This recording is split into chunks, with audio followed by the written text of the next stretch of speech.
Soviet socialized republics. And they'd say, oh, but aren't you so glad that you're in America? I said, well, I know a lot of Russian filmmakers. They have a lot more freedom than I have. All they have to do is be careful about criticizing the government.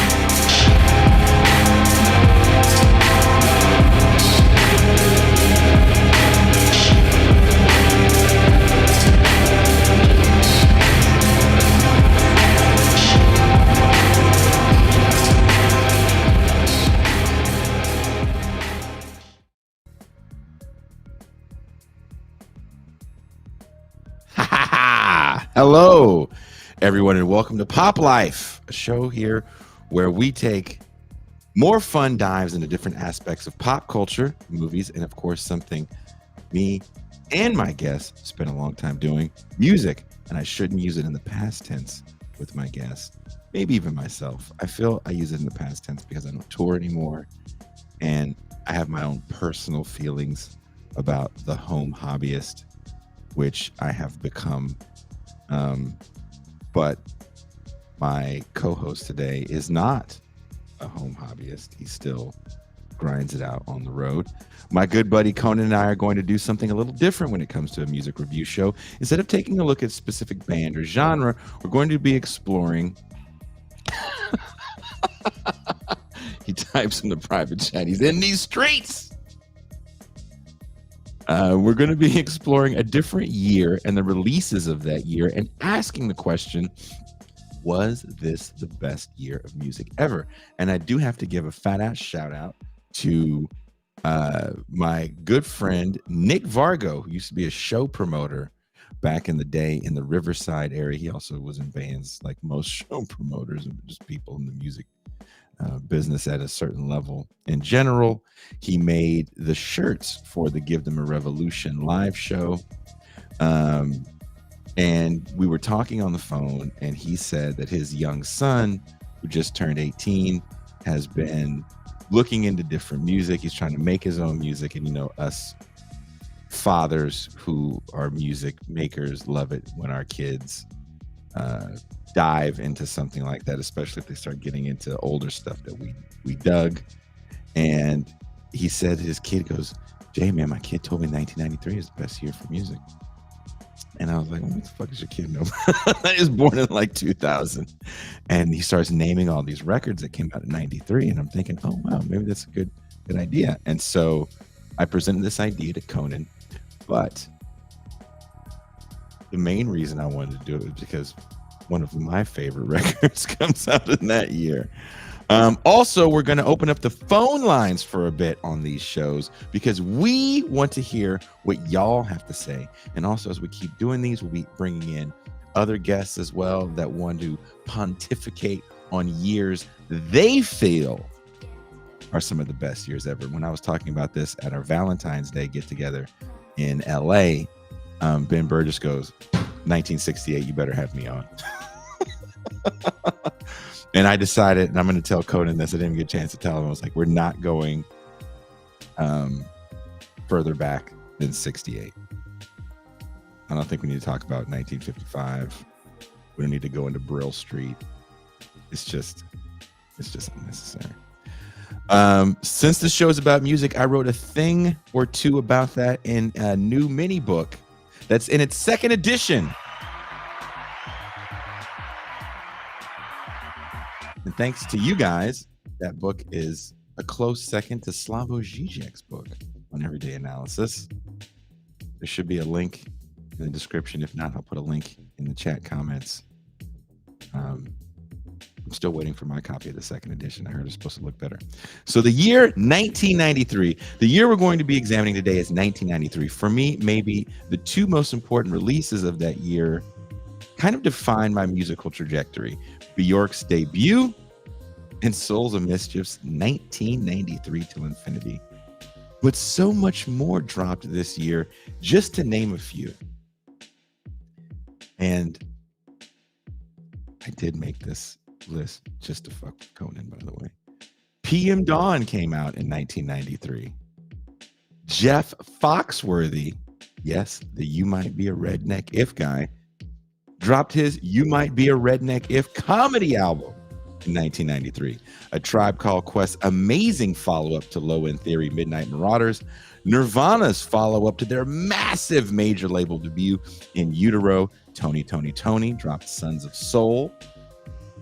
Dark Throne drops a black metal classic in 1993, Under a Funeral Moon. Red House Painters drops their self-titled album. U2, a band I do not like, dropped Zooropa. Onyx came out with Back the Fuck Up. De La Soul has one of my favorite records of theirs, the oh-so jazzy Balloon Mind State. Smashing Pumpkins have Siamese Dream, and that's just to name a few. And also, I want to add, just because we're acknowledging the success or groundbreaking nature of these albums doesn't mean we're necessarily fans of the genre or the band. We're just attempting to examine a year and ask the question, was 1993 the best year of music ever? Please welcome my brother from another mother, Conan Neutron. Thank you. You're a lovely audience. That list cracks me up. And what I love about this is that you could talk to 5 different people and get 5 different lists of like the highlighted records, right? From a notability standpoint and personal taste. Like it really was a pretty stunning year for music. So I love the idea for this show too. Can I ask you a question, a little personal question? And if it's too personal, I'll back off. Can you say where you're actually from? Yeah, well, I'm from a town called Modesto, California. Okay, I don't know if you talk about your. I don't rep it. We're the same. We're the same age, but I think I'm a school grade. I graduated 95. You graduated 96. No, I was 95 too. Okay, so you graduated the same year. So we were sophomores in high school in 1993. Yeah. I'm in the San Francisco Bay Area. You're about 2 hours south. I moved. Yeah, I moved to Oakland in fall of 95. Right after high school. Right after high school. Yeah. Well, I did like a half semester of JC, decided it was not for me. And then I took off and wanted to get to where, because every time, because the thing is, me and my friend Clay was on the cover of the first Secret Friends record, we're always in the Bay Area anyway. Like seeing shows, because that was like what we wanted to do. Like, oh my god, like this is what we want to be a part of. So I got up and out, and then like I mean like leaving that town was it's like a virus being expelled. You know what I mean? Like it was not my vibes, and I basically nothing good was gonna come if I hung out any longer in Modesto, frankly. And peace and love to all the people that stayed, but not me. I had other stuff to do. Well, and the Bay Area in freaking dude in 95. Mm-hmm. Like my rent, 1-bedroom apartment, $525. Working at minimum wage at Tower Records. Minimum wage. You could live, dude. You could do it. I was a father in 98, so you know, working not much more than minimum wage. Can you imagine me and my bud? He worked at the video store. I worked at the record store. Minimum wage, and we were there, and we were doing. I'm not gonna say we're living high in the hog. Don't get me wrong, but like we were living. There was great music coming out of the Bay at that time.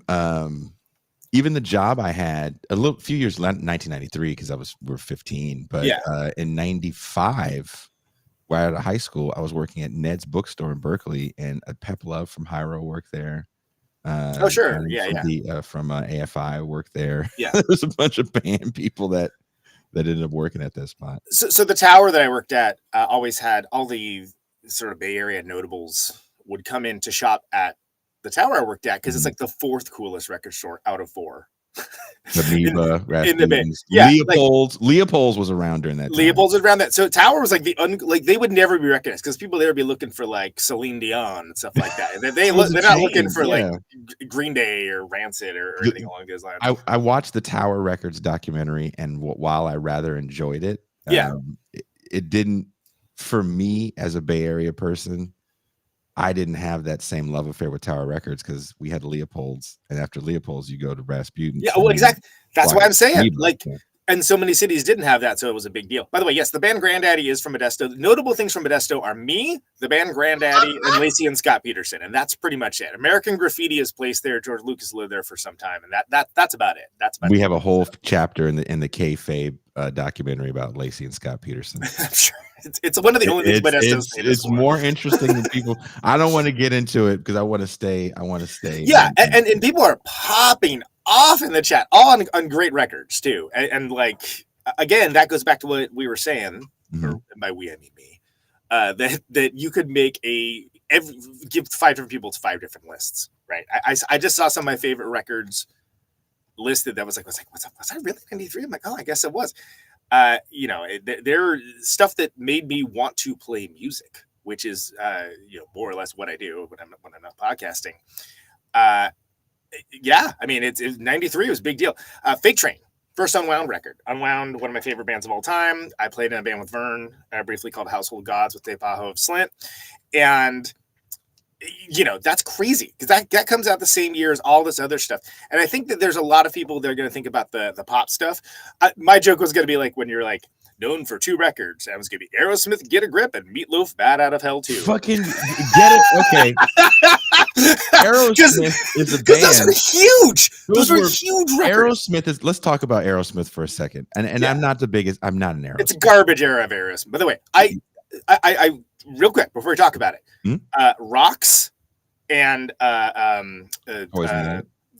Toys in the Attic are amazing rock records, but they almost have nothing to do with whatever they were doing in the 90s with those Desmond Child ballads. Desmond Child is also the same guy that wrote the Thong Song. And did you know he also the dude? I forgot about that. Yeah. Did you also know that he was the dude that fucked Cisco out of all his money for that song? Cisco did he really? Like, I didn't make I did not know that. Song. I did. Okay. Yeah, neither did I.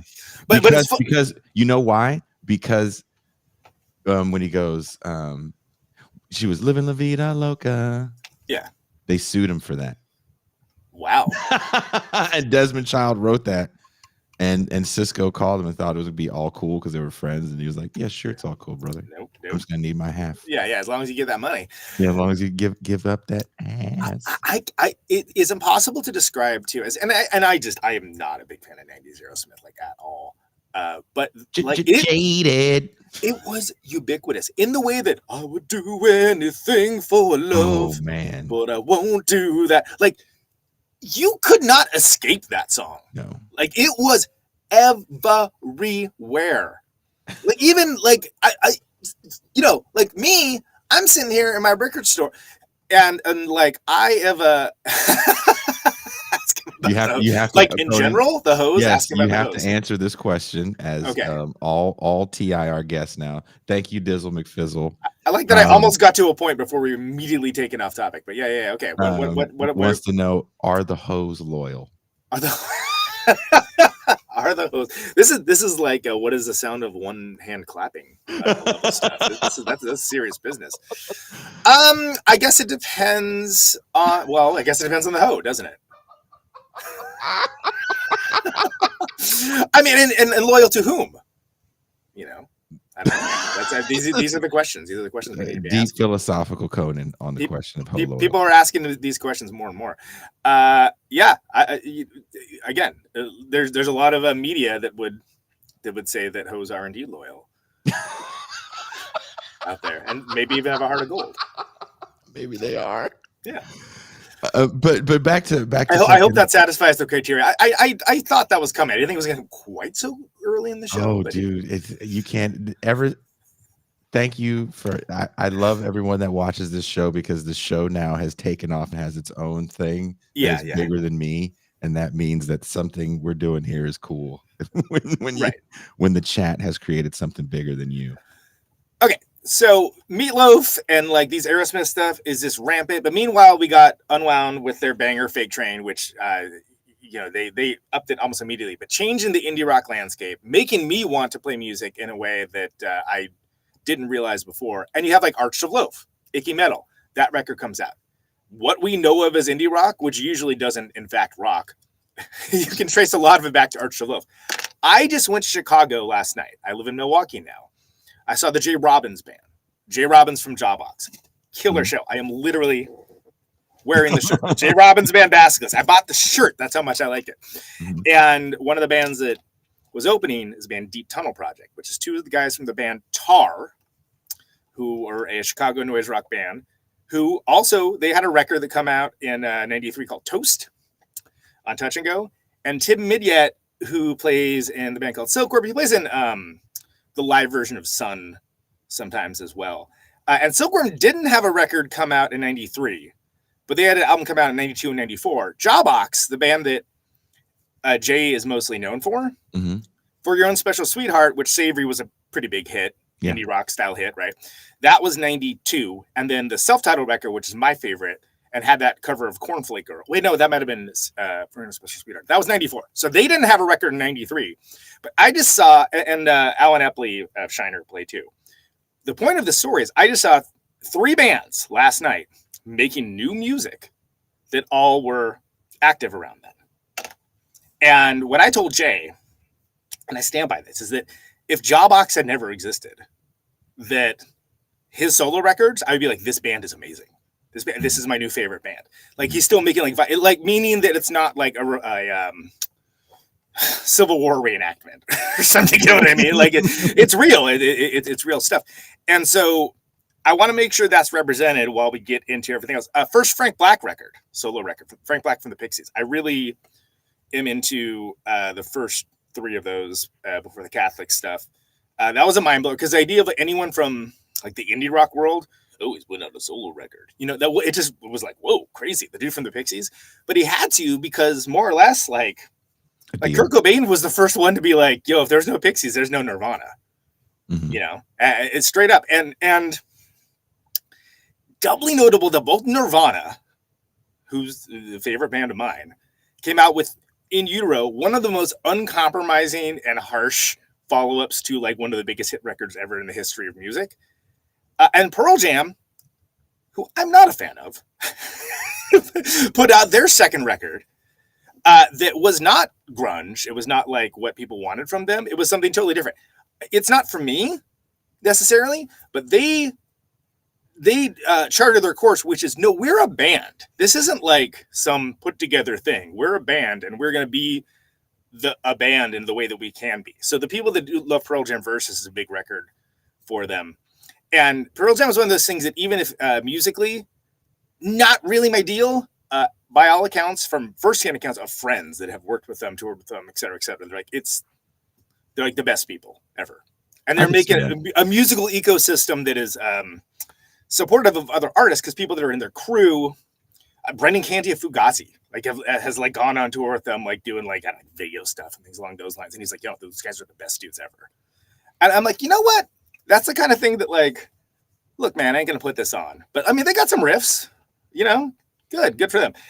That said, Pearl Jam's not really it's not my deal. That's never been my bag, dude. That's never been my bag. But those were 2 of the biggest bands. Like we talk about 1991 year punk rock, whatever, grunge, etc. 2 of the biggest bands both have their follow-ups the same year. Both very different follow-ups that weren't what people wanted from them, but connected in a different way. And that's interesting. Tool, Undertow. Yes. That's another one that came out, which, by the way, first time I heard Undertow, I was like, oh, it's like Melvins with different vocals. Really? That's what you thought? Yeah, because I was a Melvins fan, and I was like, oh, that's cool. And like, honestly, the later records less so, but Undertow, if you listen to it, think about it. Like, if you listen to like some of like the hits, you're like, no, they were operating in a very similar category thing, because it was more straight. It was less proggy at that point, right? It was less King Crimson. I definitely agree with that. And I was never the biggest Tool fan. I mean, you know, again, Tool, and I was never really the biggest Nirvana fan, but I definitely like Heart Shaped Box. That single came out, I was like, I like this single. Yeah, you're more into I Will Do Anything for Love, but I Won't Do That, right? That was more your vibe. 93. Rock wise, what came out in 93? Of course, Cork Soda, Primus. I'm not gonna lie. Cork Soda, yeah. I'm not gonna front. I was a big Primus fan for a long time, and that was a tape that got a lot of play. Radiohead, that's the Pablo Honey, which is not a good record. So can I tell you that I found a website, and I forgot to send this to you because I got home a little late last night, and I know you're a few hours ahead of me. Yeah. That actually has some reviews from magazines where these albums came out when they came out. Oh, okay. And one of the reviews for Pablo Honey, there's critic reviews, and then there's fan reviews, and all the fans said it was the worst record ever. And on a critic score, it only got like 68 out of 100. Which one? Pablo Honey. Pablo Honey. You know what? It's not a good record. I don't, there's like 2 good songs on it, like, which makes the Bends all the more amazing. That like they really and everything for. I mean, look, Radiohead's one of those things that I don't go to that church. You know what I mean? But like, I admire the art. There was a time where you could not say the word Radiohead without getting like an unrequested monologue about everything Radiohead has ever done from dudes, and that's not my vibe. But respect, and I think the Bends and OK Computer, great. Amnesiac, Kid A, that's a great run. Angel Dust. Was Angel Dust 93? 92. Was 92? Okay, all right. Yeah. That's what I get for not looking at my notes. I mean, Creep comes out on that record, and I think that was their ubiquitous. But I think one thing we have to remember is, they were a band in like 87. I think they start trying to do stuff. So I'm sure a lot of those songs were songs they wrote, years before. Yeah, and credit where credit's due, they stepped up. Like, they didn't start off amazing; they got better. And I'm actually super into bands that do that. Yellow Tango comes out with Painful. Painful is the first of a 3-record run by them where they stepped their game up. You had that. You had Electropura, and the one everyone loves. I can picture the cover. I can't think what it's called right now. But like, they had that 3-record run. That, like, again, if you're talking about indie rock, those are important records, and they got out of like, oh yeah, we're record nerds who also play music, and they became like, no, this is a band, like, you got to contend with this, and in a good way. I Can Hear the Heart Beating is one. That's the one I was thinking of. So 93, 95, and 97. So they were like Creedence Clearwater Revival style, like knocking out these like just banger records every 2 years. That again, for indie rock was a big deal, and that's not exclusively what we're going to talk about. People, don't worry. Well, I want to switch gears a little bit here to hip hop, because there's a couple groups that have some pretty good 3-album runs, and I think Tribe Called Quest definitely has a 3-album run that, let's just admit, it peaks in 1993 with Midnight Marauders. Right. That Lethal Injection is 93 too. Right? Lethal Inject, dude. Yeah. Talk about peaking. Yeah. Ice Cube releases. It's the year of our Lord 2024, and I'm still seeing memes about it was a good day. Yeah, no, that is very real. And I do want to add that I think Thursday, Bert Cooper and I will be talking about people like Ice Cube, kind of challenging this notion that these guys were somewhat revolutionary, and it'll be an interesting talk. As much as I'm looking forward to people yelling at us about what albums we forgot and it's already happening. Love and hate, that is going to be an episode where people are definitely going to throw a lot of middle fingers at Bert and I in the comments. Like, show is still happening, and people are mad we haven't mentioned their favorites. Sorry, people. It's the way. There's so many. You know what else comes out in '93? The Tim Burton's Nightmare Before Christmas soundtrack. Yeah, and then that's one of the Danny Elfman like bang. Speaking of which, I just had Steve Bartek from Oingo Boingo on the show, Protonic. Great dude, and he's like Danny Elfman's right hand man. And we're doing I saw a little bit of that. We're doing a second part of that pretty soon as well. But yeah, Lethal Injection. Doggy Style, right? Not only Doggy Style, but you have Del the Funky Homo Sapien releases his second record, which I thought was amazing. It didn't do well because of Doggy Style. I think they came out on the same day. That was No Need for Alarm. With Bad went on it, the first single. And Doggy Style was like Nirvana, like in its way of just it took all the air out of the room for anything else, because there is stuff like other stuff that's going on there. They're great records, but like not all of it hit in that same way. I mean, that was another ubiquitous, right? Especially starting with that Dre record first. You know why? Because that for me is when rap becomes a lifestyle brand. Right. Yes. And that's when everything really digs in. So I don't know if you remember this, but that's also around the same time that St. Ides malt liquor That's right. hires all these All the rappers to rappers, do these 1-minute songs for St. Ides. And if you go on YouTube and just type in St. Ides rap songs, they're all there. And they were, I remember we saw a perpetuity. commercial for one and we were like, this is the greatest.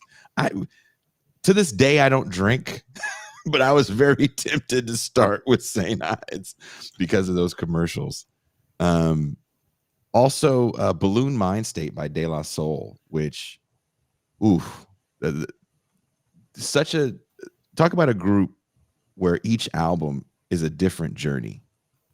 And the first De La Soul record, they're trying to make them the new Beatles. Remember? Right. Oh yeah. It's the Daisy Age. These are black hippies, and they really hated that, and they kind of kill that image to a certain degree with what I thought was a darker, more experimental sound because they're playing with like house music, which I'm a big fan of. Hadaway comes out in '93 as well. But Balloon Mind State, the jazz in that record. There was nobody doing that. There was nobody doing anything the kind of the less skits they have in the record. It wasn't funny. Oh my God, so many skits. That's what folks don't even know. Like rap records, especially. This is something that's not aged well. Every God pounding record had like multiple skits. They get less funny every time you hear it. And the only rock equivalent is that Queens of Stone Age record. The songs for the did have where they have that, and it's again same thing where you're just like, I never want to hear this again. Like I've heard this and like, but it's hilarious the first time. Oh, that's hilarious. Oh, that's funny. Or some of them. Hey, some of them are actually pretty we get from all that shit? D's nuts. Exactly. People are still saying Still saying that. So 1993, one hell of a year. I said it on the opening monologue. A record and an artist that you played with me in Le Fen, or shows with Le Fen. Cindy sang with you for in Secret Friends, Bjork and huge record, and there's a lot of well, it's because it's almost like, okay, what genre do you? Because there's so much stuff being made that was pushing genres. I'm going to be real, because if I don't mention it soon, people are going to get super pissed. Wu-Tang Clan. Oh, dude. That was a game changer. Yeah, and like they made that, if people haven't seen that Hulu series, so there's a documentary that's HBO. Good. That documentary is uncomfortable to watch, but it's really good. It's hard. It is hard to watch. The awkwardness is kind of rough. But the narrative miniseries, despite the fact that some of the casting decisions is like, that's not at all what that dude looks or sounds like. It's really, really good. And basically the best part of it is 36 Chambers, like the run up to that, right? Because and it takes a while to get going too, because it's telling the whole story. And it is indeed that, a story. But it is one of the best representations. And I was on another podcast. I was on KT Baltzero's podcast, What If I Don't Like It? And somehow this came up for some reason. One of the best representations of songwriting that I've seen. And strangely enough, one of the other ones, the freaking Eminem movie. The freaking Eminem movie where he's like going through the song, and it's like not, because everyone portrays songwriting in movies as like some divine inspiration, and like that stupid ass Queen movie that like I'm like, man, it is not. Are you freaking kidding me? It is not like that at all. Anyone that plays music, anyone will be like, it is not remotely cinematic. And like you come up with parts and things are there and they start to come in, and then it's kind of wrong, but then it's kind of right, et cetera, et cetera. The Wu-Tang show absolutely nails it. So props to RZA, because that's all. I mean, he's like the mastermind, not just with the Wu-Tang Clan, but about that series. It's very well done. It's very interesting. If you're remotely interested in that band, you got to watch it. Really, really good. It's I forget what's Wu-Tang Clan. The adventure begins. Or another rap group that I don't think has gotten a lot of respect. An American Saga is what it's called. It's on Hulu. I've never seen it. Again, Hulu you can't get down here. Oh, really? It's bootleg it, because it's worth watching. But the thing is, he kind of unfolds it like a Sopranos or Breaking Bad or something. Like you're like their kids and they're running around. And you're like, when are they gonna get to this goddamn music? But like by the time they do, you're like, oh, this. you get a sense of the scope and scale of what these dudes were up to. It's well done. It's well done. I'm not gonna say they're just proselytes about this damn Wu-Tang show you can't see. No. I'll definitely check it out. Like I said, I love the documentary. Yeah. Beck's Loser comes out in '93. Another rap group that I am actually a huge fan of, that I've got to see live a few times over the years. Freestyle Fellowship's first label record. Oh, nice. Inner City Griots comes out in 1993, and I loved that record. Loved it. Speaking of love, but I love PJ Harvey, but in my opinion, the best PJ Harvey record is Rid of Me, which comes out in 1993. And of course I say that because that's the big rock record, right? And that's the one that, like, there is nothing that sounds like PJ. And as much as people are, oh yeah, Hole, which I like, but okay, that's a whole separate conversation. And other quote unquote female rockers, Breeder's Last Splash comes out. But PJ Harvey, Rid of Me, nothing to this day sounds like Rid of Me. And part of that is, like, it's all very much Steve Albini production. So it's funny to hear that in Utero coming out the same year. And you get In Utero, which it's my favorite Nirvana record. And it is absolutely harsh. But if you listen to the mixes they did with Albini, Chris and Dave, that are like closer to what it originally was before they were like, we need a single. Can we dick with this? It's even more uncompromising in Utero. I watched a documentary thing about the mixes. So I guess my question is, like, what? Oh, and I was going to say real quick. And the funny thing is, Elvis Costello talks trash on Rid of Me because he is of the opinion, he was a big PJ Harvey fan from the beginning. And he was like, oh, well, this could have been reached a wider audience if they had basically not been as, like, brutal sounding with the recording. Like, if it had been sweet, which of course is what she does for, like, To Bring You My Love and records after that. And to great success. I mean, that one, Big Fish, Little Fish Swimming in the Water. That song was a huge hit, and then she's obviously, PJ Harvey's great. PJ Harvey doesn't need advice from anybody. But Rid of Me is kind of like True Heads Know for a record. And one of the reasons why is because, man, it's a mean sounding record. And they're just, you got to understand, like, the Year of the Woman. They kept proclaiming, like, the Year of the Woman. It was like Courtney Love, and there's PJ Harvey, and that turned into Lilith Fair, which is a much tamer version of what it was. But it was always Courtney Love and PJ Harvey and some other broad, like Kat Magellan from Babes in Toyland or something. No, seriously, they had, like, that third slot that they would just, like, rotate out with, like, we got to find some other chick. Let's put this one on. And I just, Courtney Love is a fraught topic that we could do whole shows on. Hole is actually a great band that people can't appreciate because of the personality. It's like when Ben Affleck and Jennifer Lopez were just killing movies together because people just hated them because they were too pretty. Right. Yeah, that's Courtney Love to me. People just hate her. It's like, you got to fuck my idol. And that kind of ties into someone that we have not as of yet mentioned, that I know you mentioned. It was a bone of contention between us because I do not like this band, but Billy Boy Corgan. Okay, so a lot lived through this as 94 though, technically. By the way, it says Siamese Dream is 93. 93 Siamese Dream. So the big whole record comes out in 94. So it's a year after this, but it's still, people were talking about. Wait, do you hear the whole record? Didn't Corrigan write that whole record in 94? Okay, so here's what I can tell you. That record. And I know this because I've had Patty Schemmel from Hole on Protonic Controversial, which is my show, which is what behind me. That one is predominantly, Kurt was a huge fan of Courtney, of their music, and that one, there's certain aspects that he helped out for songs that already were written. That were just adornments. They were just the kind of thing that happens like a natural conversation where everyone's hanging out in the house. And the reason why I know this is because it's like, it was Eric Erlandson, who never gets talked about with Hole. That Eric Erlandson, like, he's huge. He was a huge part of that. And because he's not a name dude, people don't even think about it.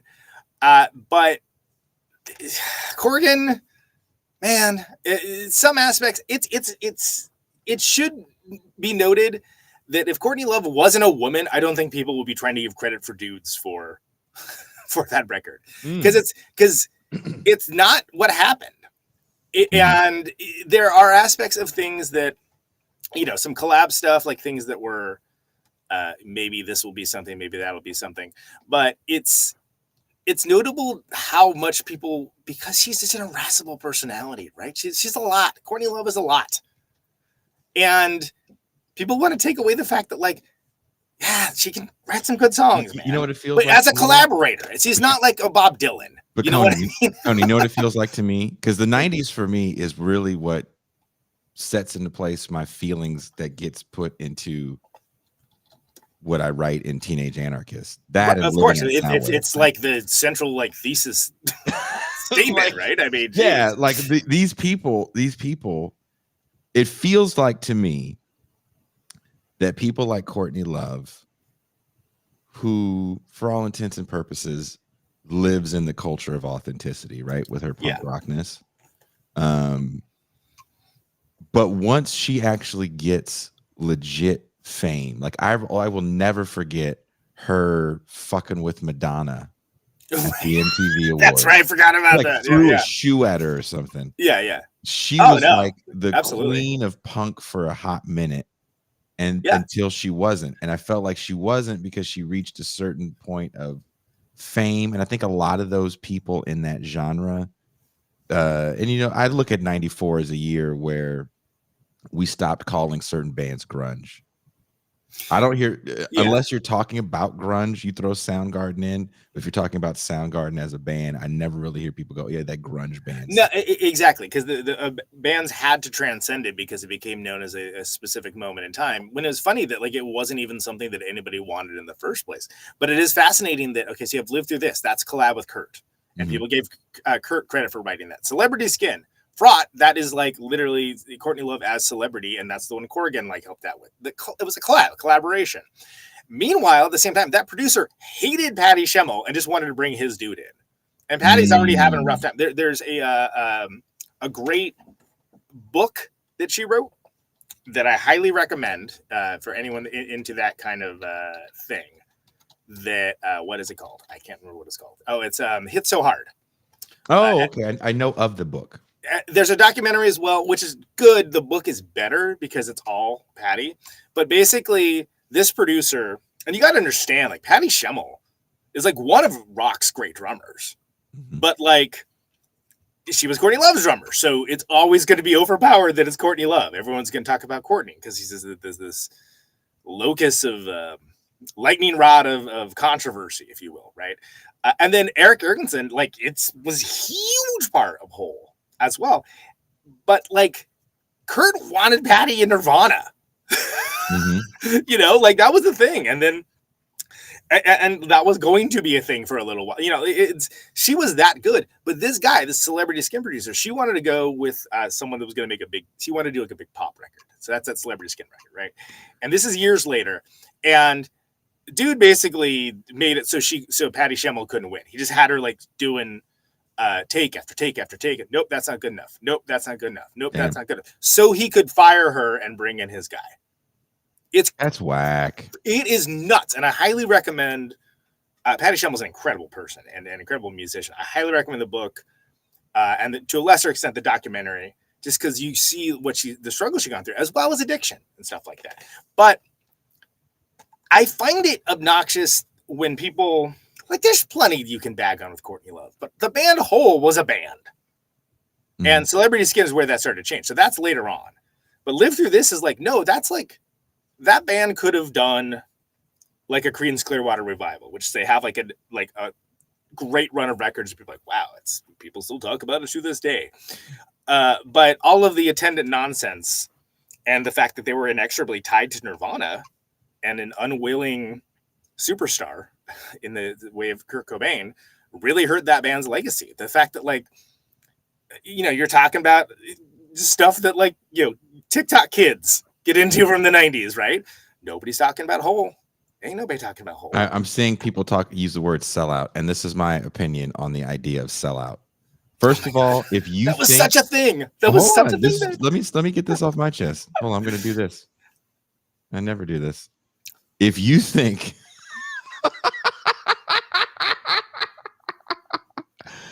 if you think any artist doesn't want to reach the widest audience possible and just wants to play to 40 people who know who they are, you're massively,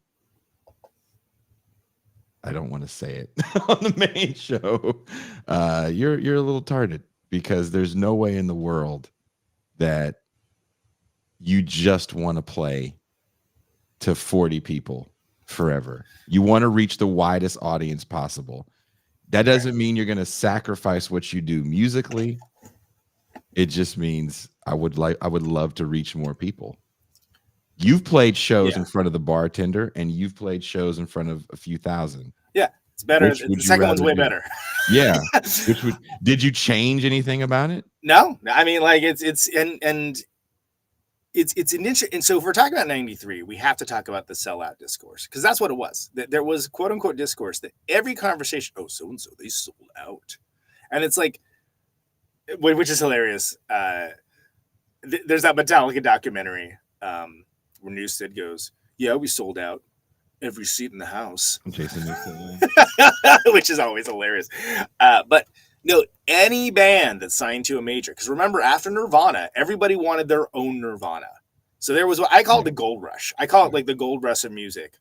That you had like bands like Tad. People are like, oh, there's commercial potential with Tad. Man, if you listen to Tad, I love it. But like commercial potential. That's why me and you both hate the term grunge, because you're like, none of this shit sounds the same. Right. I mean, look at Mudhoney. I am literally talking to Steve Turner from Mudhoney after this show, like in a couple hours, right? Which I'm super stoked about. Mudhoney, arguably the most consistent band from Seattle, and also came out of the gate with their like era-defining song. But like they did, like Mudhoney was going to be as big as Nirvana. No, they're too smart-ass, man. They're too like, there's no way. But like, Touch Me, I'm Sick. Yeah. Can you pass this along to the Mudhoney gentlemen? Sure. I did not like them. It just was something that wasn't on my radar until a couple years ago. I watched the documentary. Oh, the I'm Now one? Is that what you're talking about? Yeah. I saw the documentary. I was like, oh, just randomly watched it. Yeah. Again, knew nothing about the band other than they existed. Yeah. And I saw them live, kind of passingly, working a festival once. And I was like, oh, this is pretty cool. And then I kind of got into them. So those motherfuckers rock. And you know sad day that Mark Arm, he passed away, if I'm not mistaken. No. They're not only still around. I thought somebody passed away from the group. Not from Mudhoney? No. Nobody from Mudhoney is. Even Lucan is alive, even though he hasn't played with them for years. And like that guy's been drinking himself to death fuck yeah. I thought those dudes were actually pretty cool. And I was like, oh, wow, I missed out on this. That's what I love about I'm not going to lie. There's one thing I love about Spotify and having the history of recorded music in your phone. Right. I go back and try to listen to all this shit that I missed. Like another band that comes out in 93, Entombed with Wolverine Blues, which is a kind of a death metal, black metal band. Yeah. Entombed, sure. Yeah. I'd heard about them, never really gotten into them. And the other day I was like, I'm just going to fucking get into this shit. And I was like, oh, this shit's fucking heavy as shit. I love this. Putting the heavy metal distortion pedal in front of their amps. Sure. What was Neurosis up to at that time? Was it Enemy of the Sun? Probably. Yeah, Enemy of the Sun. Yeah, that came out in 93, right? Yeah. That's You know what else comes out in 93, Conan? Huh. The Cranberries. The only show mentioning Neurosis and the Cranberries in the same. Yeah, and okay, I'm looking at it right now. So here's some albums that came out in 93. Smack Bunny Baby by Brainiac. That's relevant. I'm gonna give you guys the dates they came out and the names. So Slow Dive, Outside of Your Room, May 17th. Yeah.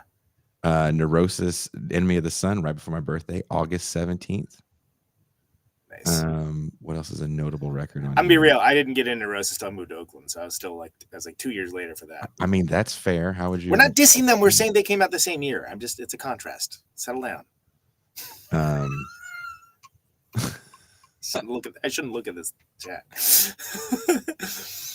There's some Sleep, Holy Mountain. Oh yeah. This list also puts singles on here, so it's hard to tell. what's Right. what's an album and what's not. Ace of Base, The Sign, November 23rd. I No saw shit. and it opened up my mind. No, it's wild. Do you know anything about like that band is people? Like some of them kind of like have some Nazi ties or some sus shit? ties. Yeah, it's a little Okay, sus. do you know anything how that works? Well, look, I mean, I'm not the one. Like ultimately, they were like '90s ABBA, as far as I'm concerned, right? It was sort of like, Yeah. oh, we got these like good-looking Swedish folks, and they're singing. You know, that's as much as like I never like thought about critical theory on like Ace of Base or anything. But yeah, there's a whole situation with them where the one dude has like one of these like super freaking Teutonic looking guys allegedly has like some past Nazi ties, which is funny because it's like, well, because first there was like The Sign and there was all that she wants is another baby. It's gone tomorrow. That was a huge hit about too. Hitler. Yeah, exactly. Yeah. To breed more Aryans. I didn't even think about that. That's fucked up. Here's another baby. Yeah, as long as it's white. Yeah, so like basically someone on Earth, like an old band of his, like when he was like some synth band, I think it was called Commit Suicide or something along those lines. Sounds about right. Yeah, and like there's like some picture of him doing like Hitler kind of thing, and it's and like he basically chalked it up to youthful indiscretion, which is like, okay, I guess if you're like that freaking, you know, mayonnaise white, like I guess can you get away with that? Sure, I guess, but it seemed to go away. But I was surprised because like when you think of Ace of Base, I call that supermarket music. That's music you play in the supermarket where you're trying to, you know, I'm trying to get some bread, trying to get some juice.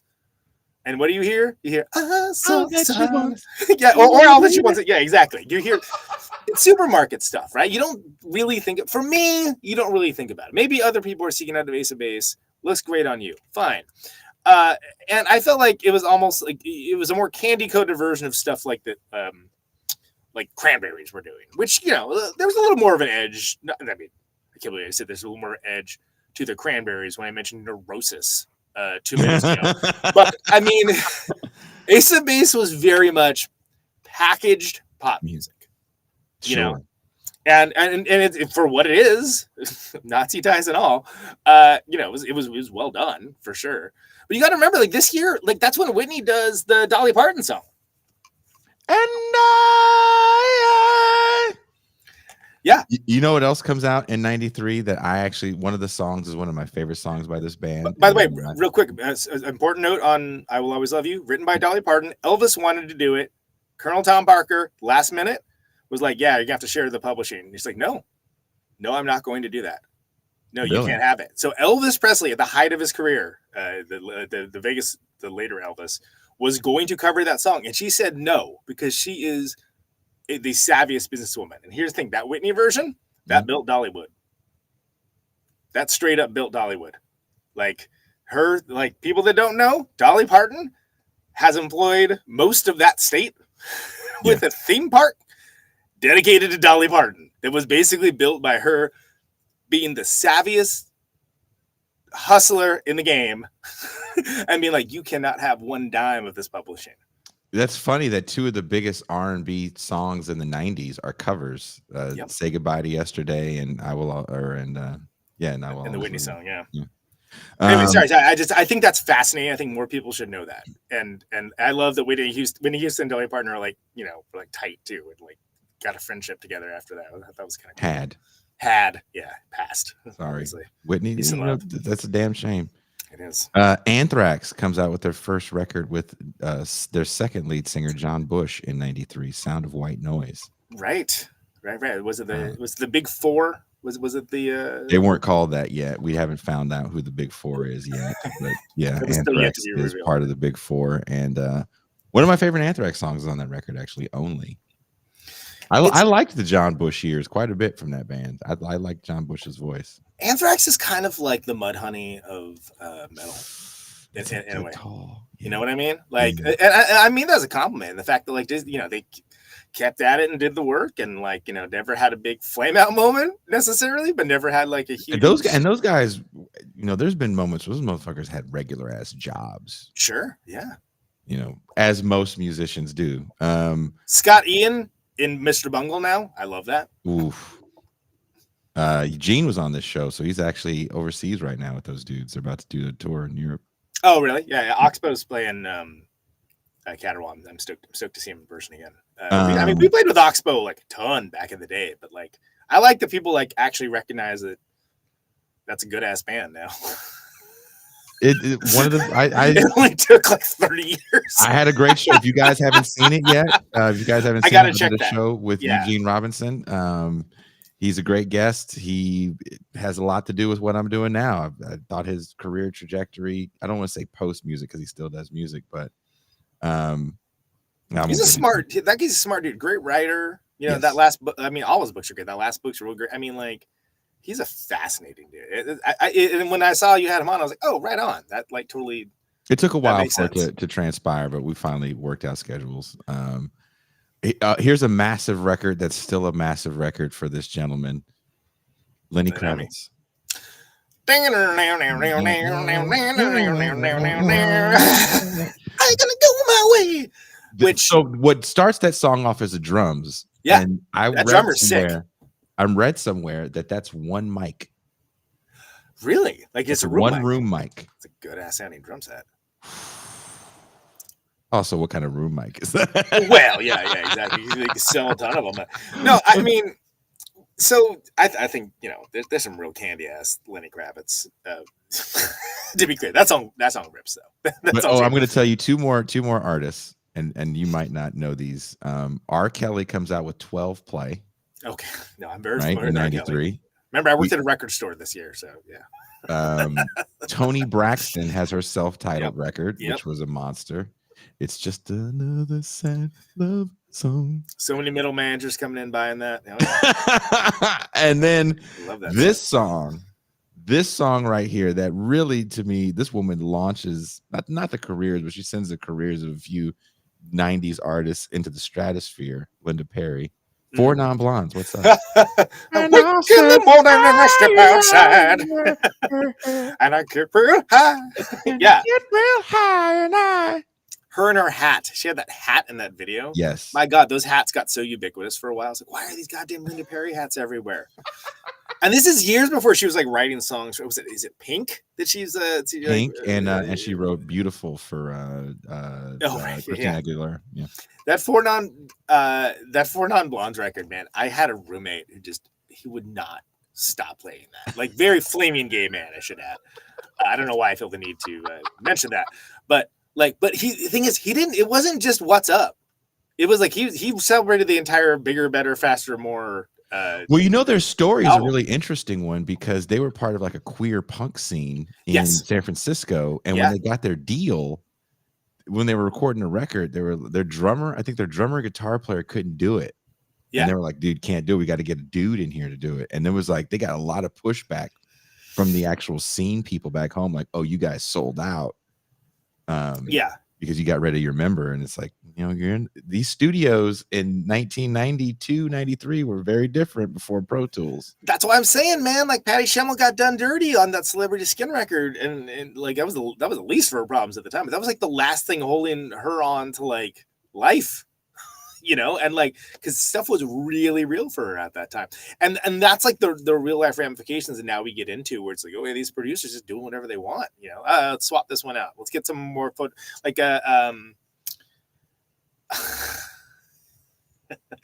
hiring someone for their looks.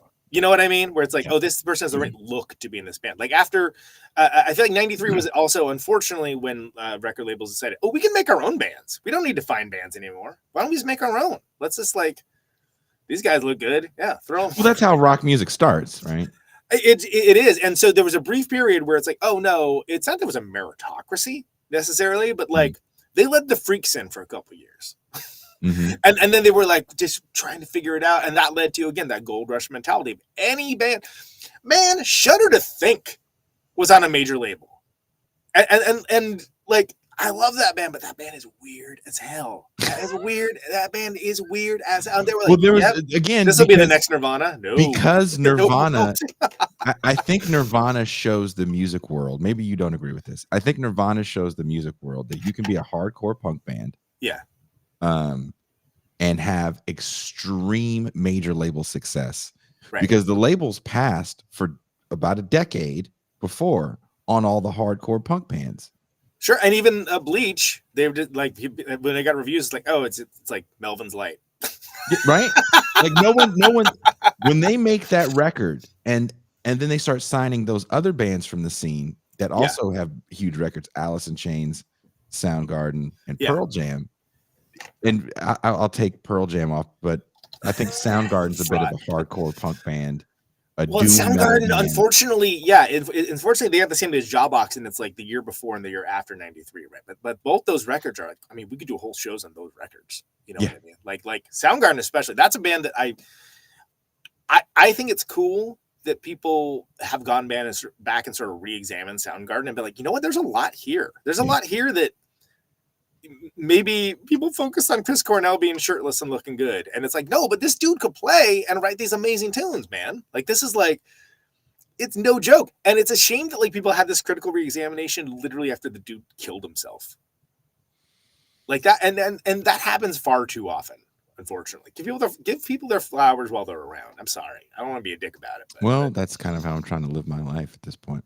Salt and Pepper come out in '93 with Very Necessary. So all their big, huge commercial hits. Oh my God. That was another one that was like, how many freaking videos were like huge hits off that one? Shoop. Oh yeah. What else was that? That's all. I don't even want to think about that record. What a man. What a man. What about a good man. Too much. A rap group that comes out in '93 that I won't lie though, Push It's a jam. That's an earlier record. Oh yeah, Push It. That's an objectively great tune. I mean, look, that album was a great album, but I would rather hear the '80s stuff at this point because it just got played way too fucking much. It got pretty dire after that record for Salt and Pepper too. That's a whole, cautionary tale almost, if you ask me. But Us 3 comes out in '93. Remember Us 3? Oh, I do. Beady beady bop. Yo, was that the Scatman year? Is Scatman '93? Beep bop bop beat up bop. Scatman John? Was that the Scatman year? We got to look that up. Queen Latifah does The Black Rain. My least favorite Jodeci record comes out in this year. Jodeci. Wow. Let's look at, you know what? Here, we have ignored R&B, and the '90s were a great year for R&B, or a great era for R&B. So I'm going to start naming some R&B records that came out in the '90s. Real quick, Scatman John, recorded in '93, released '94, and also, so does not quite qualify. I will say the story. If you have the time, we're not going to have it on this show. Look up John Paul Arkin, professionally known as Scatman John, because that dude, talk about a late in life success. That dude was in it for years, grinding it out, and like had that huge worldwide hit, which is a goof ass song. Yes, it is. But like, it's worth checking. There's like someone's gonna do a biopic on that guy, and I have called for an immediate stop to all biopics after this last year of movies. But that is one that I'm like, you know what? I would watch that. So Scatman John.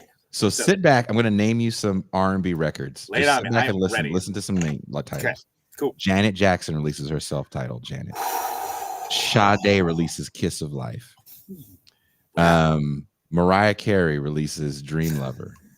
Sure did. Whitney Houston, we said I Have Nothing. Michelle Ndege Ocello, Plantation Lullabies. Was that the one where it was her and the Coug? Like I don't think that was on that one. Robin S. has Show Me Love. Tevin Campbell has I'm Ready. Ooh, I used to love Babyface. Babyface. Ooh. Wild Night is next year, by the way, which was with the John Mellencamp, Michelle Ndege-Ocello. H-Town. H-Town, okay. H-Town comes out. Somebody rocking, knocking the boots. fucking 93 was Yeah, a 90.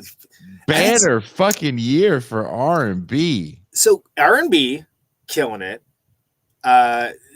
Whatever that came from punk rock that they called grunge, and like everybody basically rebelled against that title, but like whatever that is, indie rock, right? Rap, I mean, good lord, just for freaking Wu-Tang alone, and in the Ice Cube record, it would. Oh, you want to hear some rap titles? Yeah, lay it on me. Yeah. Oh my god, they only have it as West Coast hip hop. It's so what an amazing website this is. What website you're on? Whatever it is, don't give it a plug. It's terrible. You know what's funny? They only have it as under West Coast hip hop. That's so. So I'm utterly fascinated. So I will be the first one to admit I did not. We sold it. I don't think I really listened to Wu-Tang Clan until like I don't know 6 or 7 years ago. Right, pretty recently. There's one artist we haven't mentioned today, and I haven't. The chat's been moving too fast for me to check out. Tupac comes out with Strictly for My Niggas in 90 and talk about a 3-album run. Yeah, his first album, Strictly for My Niggas, and Not All Eyes on Me. Oh, what was the next record called? Those records this is killing me. Could not keep him on the shelf. With so many tears on it. When he was in prison, basically the next record comes out when he's in prison. I think he's the first artist to go platinum in prison. Like we said, Lethal Injection. Cypress Hill released his Black Sunday. Yeah. No, Cypress Hill. Hard to like. That was like I don't know if there's actually a documentary on them on Cypress Hill, like Showtime or HBO or something. It's pretty good. Yeah, like and I'm kind of a cash. I think they got some moments. I was like, I bet this is gonna be good as hell, and it was good as hell. So I recommend that Cypress Hill documentary. And here's a group that. Tony, did you mention Tony Braxton? By the way, yeah, Tony Braxton. Yeah, we mentioned Tony Braxton. The Coos' first record comes out in 1993. Kill My Landlord. Ooh, hell yeah. Yeah. Still, this album is still my favorite of theirs, but like, yeah, Boots Riley, man. Andre Nicotina, the new Jim Jones, comes out. That's so funny. We said Lethal Injection. Too Short, Get In Where You Fit In. Too Short. Oof. Yeah. Okay. Why is it so hard to find just hip hop? This is so weird. Yeah, I'm looking. Okay, let's look up real quick. Melissa, you know what you also have a category? Talk about music for middle managers. Melissa Etheridge. That came out in 93. Yeah. So they have a whole category for noise rock, Conan. Hell yeah. Get some. So listen to what they have in noise rock. All right, lay it on me. Butthole Surfers. Yes, that was Independent Worm Saloon. Yep. That record's like one long guitar solo. I love it. It's absurd. Hairy Pussy. We celebrate their entire catalog. Yes. Cop Shot Cop. Oh, Cop Shoot Cop. Yeah. I was never a huge Cop Shoot Cop fan, but respect to them. Yeah. Unsane. Oh, which is that the one with the dead guy on? Well, I'd have to narrow. Total Destruction. Yeah, I didn't know. I didn't realize they were been around that long. They've been around for a minute, man. They were credit where credit's due. They were pretty early. Crow, you know Crow? I don't know Crow. I don't know Crow. No. I don't know Crow. I've never heard of a band called Dolomite. There's a band called Dolomite? Yeah, never heard of them. Well, yeah, Tar, like I mentioned, I just saw freaking Mike and John from Tar on Deep Tone Project last night. That was one of their toast, one of their best records. That was so. Earth 2 comes out in 93. Oh, okay. Yeah. Death, Individual Thought Patterns, the Melvins, Houdini, Typo Negative, Blood Kisses. Sepultura to me has the proto new metal record. Is that Roots? Let's take a second for his Sepultura, great death metal band. Sure. Turns into the proto new metal band with this record, Chaos AD. That's Chaos AD. Okay, all right. Love Chaos AD. Carcass does Heartwork. Love Heartwork. Burzum for the black metal fans. I don't really give a shit. For the murder fans in the audience. Yeah. Morbid Angel has Covenant, Quicksand, Slip.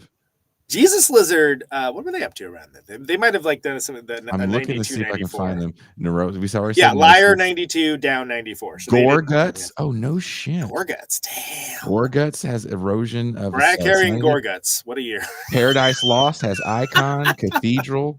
Voivod, Outer Limits. Hell yeah. Dio, Strain Dio releases a record every year. I think this is Crowbar's first record, the self-titled record, Crowbar. I saw those fools at Berkeley Square, man.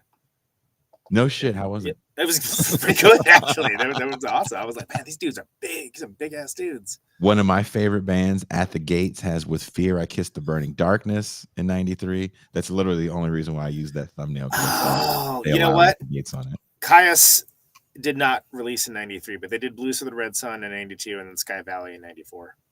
Another band that you may know, Life of Agony, does "River Runs Red."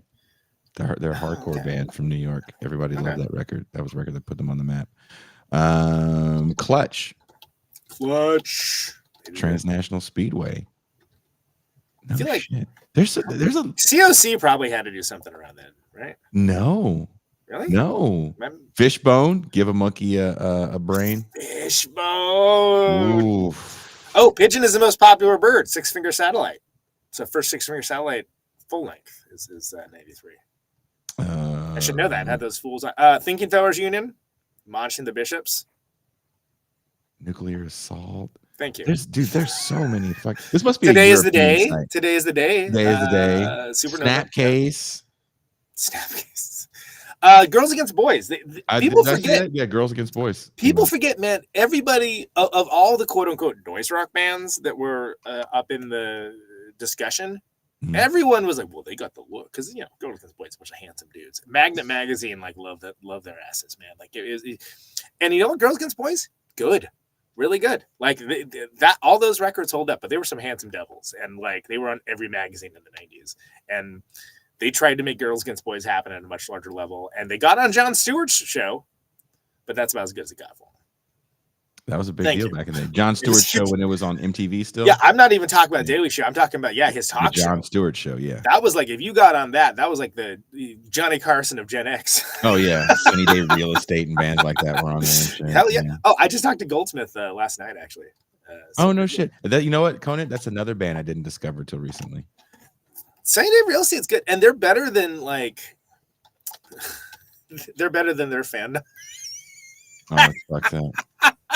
Their fandom kind of turned me off from it because I didn't like the name. I thought the name was kind of corny, so I didn't want to listen. And it came up on you're just playing music and the song comes up. I was like, oh, what is this? And so I started kind of exploring the catalog as you can do now. Yeah. Bad Brains has Rise. Diary is unfortunately 94, so Sunny Days not qualify for our show. But yeah. Well, we might do 94. It's going to be the same problem of just too many stuff. Yeah, Six Finger Satellite manager's James Murphy. If you want to hear more about that, I had Rick and Jay of Six Finger Satellite on Protonic Controversial. We talk about James Murphy, who was like their sound dude, who formed a little band called LCD Sound System that did okay. Speed King, man, like that. That's how I know that man.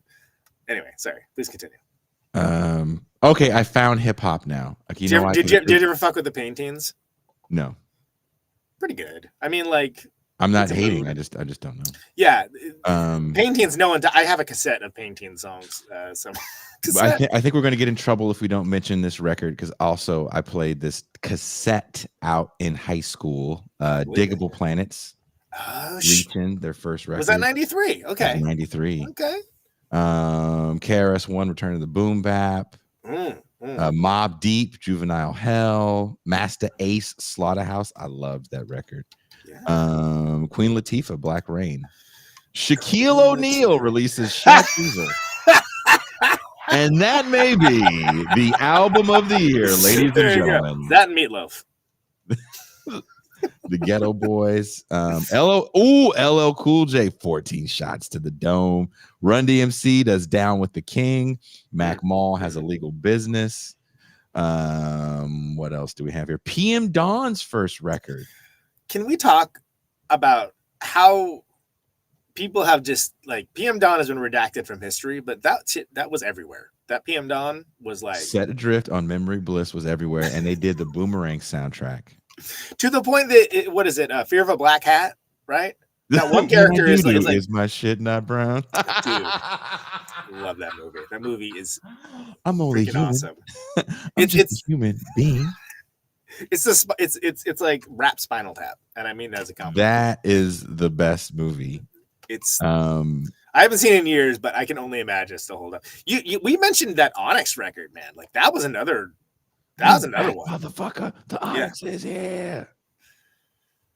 That was Okay, so let's go down. So when was Judgment Night? That was 94, right? When they did the collab. So. I think so. Judgment Night. There's a lot of you know what comes out in 93? What comes in 93? Tag Team back again. Oh my there it team. is. If you guys want to see something funny in the video, your favorite rapper Rick Ross is in that video. Judgment Night is a soundtrack to the 1993 film of the same name. By the way, no one remembers that damn movie, but that soundtrack, everybody The soundtrack was a that. monster. It was the rap and and rock. Biohazard and Onyx, Helmet and House of Pain. We had speaking of Mudhoney and Sure Mix-a-Lot. Got Seattle in the house on that one. And there was another one, Del the Funky Homo Sapien and Dinosaur Jr. Yes. Yeah. No, that was actually kind of groundbreaking at the time. Yeah. And again, nobody remembers that damn movie, but people remember this. Judgment Night. People remember the soundtrack. I do. Scarface comes out with The World Is Yours in 93. Hip hop, I don't know. I think The Roots. The Roots first record. Well, that's a record that no one really remembers because they weren't like the Roots that you know them now. I remember 94. I think the next Things Fall Apart. They were around for a long time. Yeah, they've been around since like 90. But they came to my attention again at the record store, but I don't remember 93. I guarantee it wasn't this record. I bet it was the record after it. Because let's see what the singles were on it. Let's see where the song track listing is. Man, they started 87. Damn. Yeah, they've been around for a minute. No wonder they're good. Yeah, this is the album that there's. Do You Want More? 94. Yep. There you go. Yeah, Do You Want More? That's the one. That's the one that I was like. That's the one that blew him up, and then Things Fall Apart after that took him over to. They're still not like super huge. The Jimmy Fallon thing helps. But yeah, I mean they're musicos dig them. You know, it's not like they're like the Roots. The Jimmy Fallon guys. Jimmy Fallon. Guru does Jazzmatazz in 1993. All right. Black Moon's first record, Into the Stage. I like Black Moon, but I didn't like that record. I'll be honest. Let's look up Conan's favorite right now, alternative rock. Meatloaf. So Mazzy Star comes out in 93. How can we forget Mazzy Star? No red-blooded American male would. Thank you. Jesus. That song and that yeah. Yep. Yeah. Cocteau Twins. 4 Calendar Cafe is 93. Pussy Whip by Bikini Kill comes out 93. Bikini Kill. Depeche Mode, Songs of Faith and Devotion. Oh, the Dwarves. Sugar Fix by the Dwarves came out. Great. Here's another monster record that came out. People that I came across living at Soundwave, The Counting Crows. Mr. Jones and me. Is he talking about his That was everywhere. No, that was everywhere. Ain't my deal, but like that band was everywhere. Painkillers, Babes in Toyland. Did you like Manic Street Preachers? Not really my deal. But yeah, respect didn't bother me. You know, it's all good. Did you like Catherine Wheel? Catherine Wheel. I dated a chick who really liked Catherine Wheel, so I'd hear a lot of It's all right. All right. Hum. Were you ever a Hum guy? Fucking love Hum. So Hum comes out with Electra 2000 in 93. Oh, okay. So that's the one before You'd Prefer an Astronaut, which has that monster hit Stars, and then the record after that's actually my favorite one, which has like 0 hits on it, but it's freaking awesome. I mean, Hum was pretty consistent though. Sarah McLachlan, Fumbling Towards Ecstasy is 1993. All right. There you go. Bad Religion, Recipe for Hate, 93. Oh, really? Yeah. Candlebox. See, remember when I said like we can put our own bands together? That was Madonna's label. They and freaking Candlebox.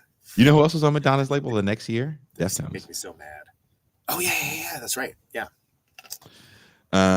Crash Test Dummies. what was their big Was it once there was this boy Crash Test Dummies. Collective Soul. I got, man, if you went back in time, I was so mad at that band on a daily basis for existing. I was like, why do I have to hear this crap? I don't want to hear it. I don't want to hear this business. Crash Test Dummies. And they're probably nice fellas. You know what I mean? But I could not stand hearing that. I was like, F you, buddy. Sorry, the Goo Goo Dolls release Superstar Car Wash. Goo Goo Dolls, who started off Metal Blade. First of all, one of the dumbest band names ever. But like started off kind of like Replacements style, like rockers. Mm-hmm. Like kind of like pretty like Dinosaur Jr. style, you know? And then like this ballad crap. People love these ballads. They love them. I want to also add, as we can't show the stuff on the screen, some of the worst album art is in the 80s. Trash record covers. Oh my god, so many of them. Why was that? Why did people say, was it because of the CD? Yeah, probably. I don't know, but there is kind of like you know, this supports your thesis statement on the pop punk thing. Mm-hmm. Pennywise, Unknown Road. Pennywise. You got those shoes. You live in those suburbs. Boy, do I have the band for you. You young fellows like to skateboard and drink energy drinks. By all accounts, sweethearts as dudes, by the way. But I could not care less. Could not possibly care You less. got those shoes. Hey, who has an eyebrow piercing? Yeah, exactly. Oh my god. Want to get some flames tattooed on your forearm there, fella?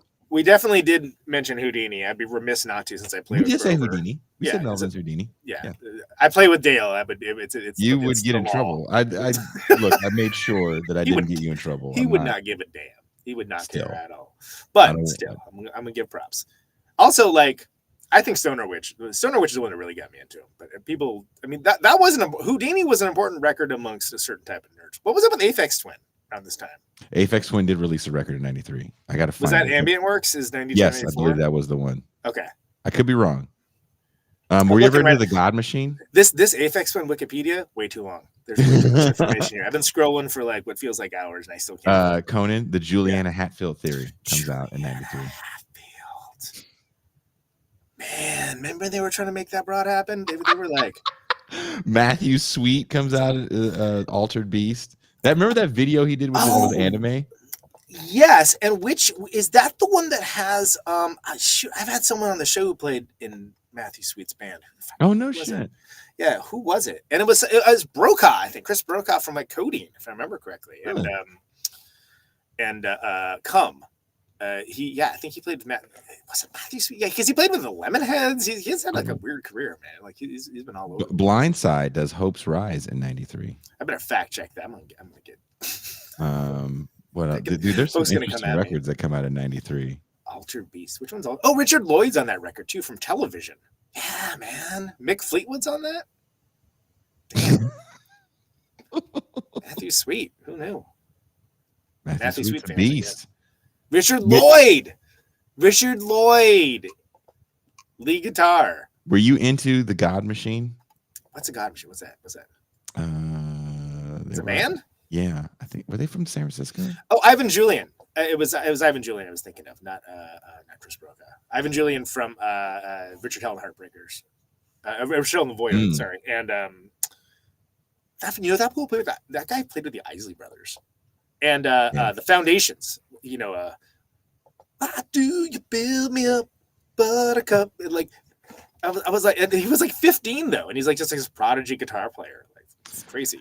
Anyway, all right, Conan, I said I was going to do it, so I have to do it now. We are an hour and 19 minutes in. Do I have you for a little bit longer? You have to go. Yeah, no, I'm good. I'm good for a while. Yeah, okay. I mean, at this point, we are literally just naming records. So But- here, the numbers on the screen, area All code right. 510-319-1899. I'm also just shocked on how many albums come out in the year of Bill Clinton. Yeah. Um, We mentioned most of these records that I'm looking at now. By the way, come correct and keep it succinct. Those are the two things you need to do. yes, because Don't go rambling on. if you don't know, I get charged by the second on this app, and I'm being totally serious. I believe get you. charged It's like you got to keep by it the succinct. second. So Don't do this. None of this. Like, hey, how are you? Oh yeah, I'm good. Yeah, no, none of that. Just yeah, we're gonna need you to get in and get out. Just yes, I was gonna make a joke about myself. Yeah, we mentioned the Bad Religion record. Let's see what else. 36 Chambers. We mentioned that. So Conan, be entertaining while I go turn the phone on. Sure. Suviaki. Yeah, we did not mention that, but that's one for sure. Holy Mountain we mentioned. Sleep, just in passing anyway. But yeah, Sleep's that's not a band that I thought would get popular. I say that, it's like we definitely mentioned Rated Me. I talked about Rated Me for a while actually. Far Side, yeah, Aphex Twin 92. Man, Aphex Twin is so good, but Aphex Twin, as we think of Aphex Twin, is like late 90s in the same way that people kind of retroactively put Portishead in 93. And no, it was late 90s. And that's when the whole, well, they called it trip hop, and we had a whole discussion on that. But yeah, I can't believe that Candlebox, man. Candlebox is trash. I'm sorry. Peace and love to the Candlebox fans, but that was a trash band for trash people. Sorry. Who else was going? Oh, Collective Soul. Ooh. Yeah, I said that. You didn't hear me. Collective Soul. Yeah. Yeah. I think one of the brothers of Collective Soul is Ooh, in. haven't let the lights sound down. Are they from Atlanta? Collective Soul? I thought they were Canadian. Are they? I don't know. Because I thought one of the people from Seven Dust is Georgia. Yeah, one Stockbridge, of the guys in Georgia. Seven Okay. Dust is their brothers in Collective Soul. So the phone line is open. Area code 510-319-1899. Call in and let us know what albums we forgot, what records are crap from that year, what records are your favorite from that year. Keep it succinct though. What you were doing that year that makes these records stick. Like, I was working at a blah blah blah and I fucking loved Heart Shape Box. Rancid, the self-titled Rancid record was that year. That was not a hit record though. That was a hit record like in the Bay Area because it was like, oh, those bros from Op Ivy got a new band. Yep. And like it's a good record. I actually like that. But Out Come the Wolves was like where stuff got real for Rancid. Thank you, Rancid. Did someone say something about Rancid? Somebody says about Rancid in the chat. Like I'm actually going through the chat. No, they were just like mentioning other records from '93. They were just, and okay. 7 Mary 3. Oof. Collective Soul is a secret Christian rock band. Oh, Sounds about right. Yeah, that checks out. Garbage music. Wow. Sorry. Wow. Not sorry. Wow. Just Super anyone Child. that mentions the Lord is horrible to you? So Stevie Wonder's No. Jesus Children is a horrible song? No, I say Collective Soul. Collective Soul is a garbage okay, band. okay, They're okay. not garbage because they're Christians. They're Christians and they also happen to be garbage. Okay. Like, Well, just wanted to make sure. I guess Collective Soul's not coming on the show anytime soon, huh? Jeremy Enoch from Sunny Day, like I know he's not like evangelical or anything along those lines, but I think he's his personal faith is somewhat Christian oriented. It doesn't bother me at all. It's fine. Just don't be a dick about it. That's all I gotta say. Someone keeps saying Passing Me By the Far Side is 93. I believe that album came out in 92. So that would mean Passing Me By came out in 92. I can double check, but I believe Far Side is 92. Hope Sandoval was hot. That's the only thing I remember. That's what I'm talking about. Yeah, it's a good looking woman. I mean, hey, I had my own version for 7 years. Oh, word. Yeah. Man, lots of comments on this. Bizarre Ride. You mentioned KRS-One. You mentioned that. Far Side. People addicted to typing. They ain't calling in though. Yeah, what was Ministry? Ministry. No, hold on Filthy? 1 second, Conan. Hold on 1 second, because this person has written this comment like 3 times.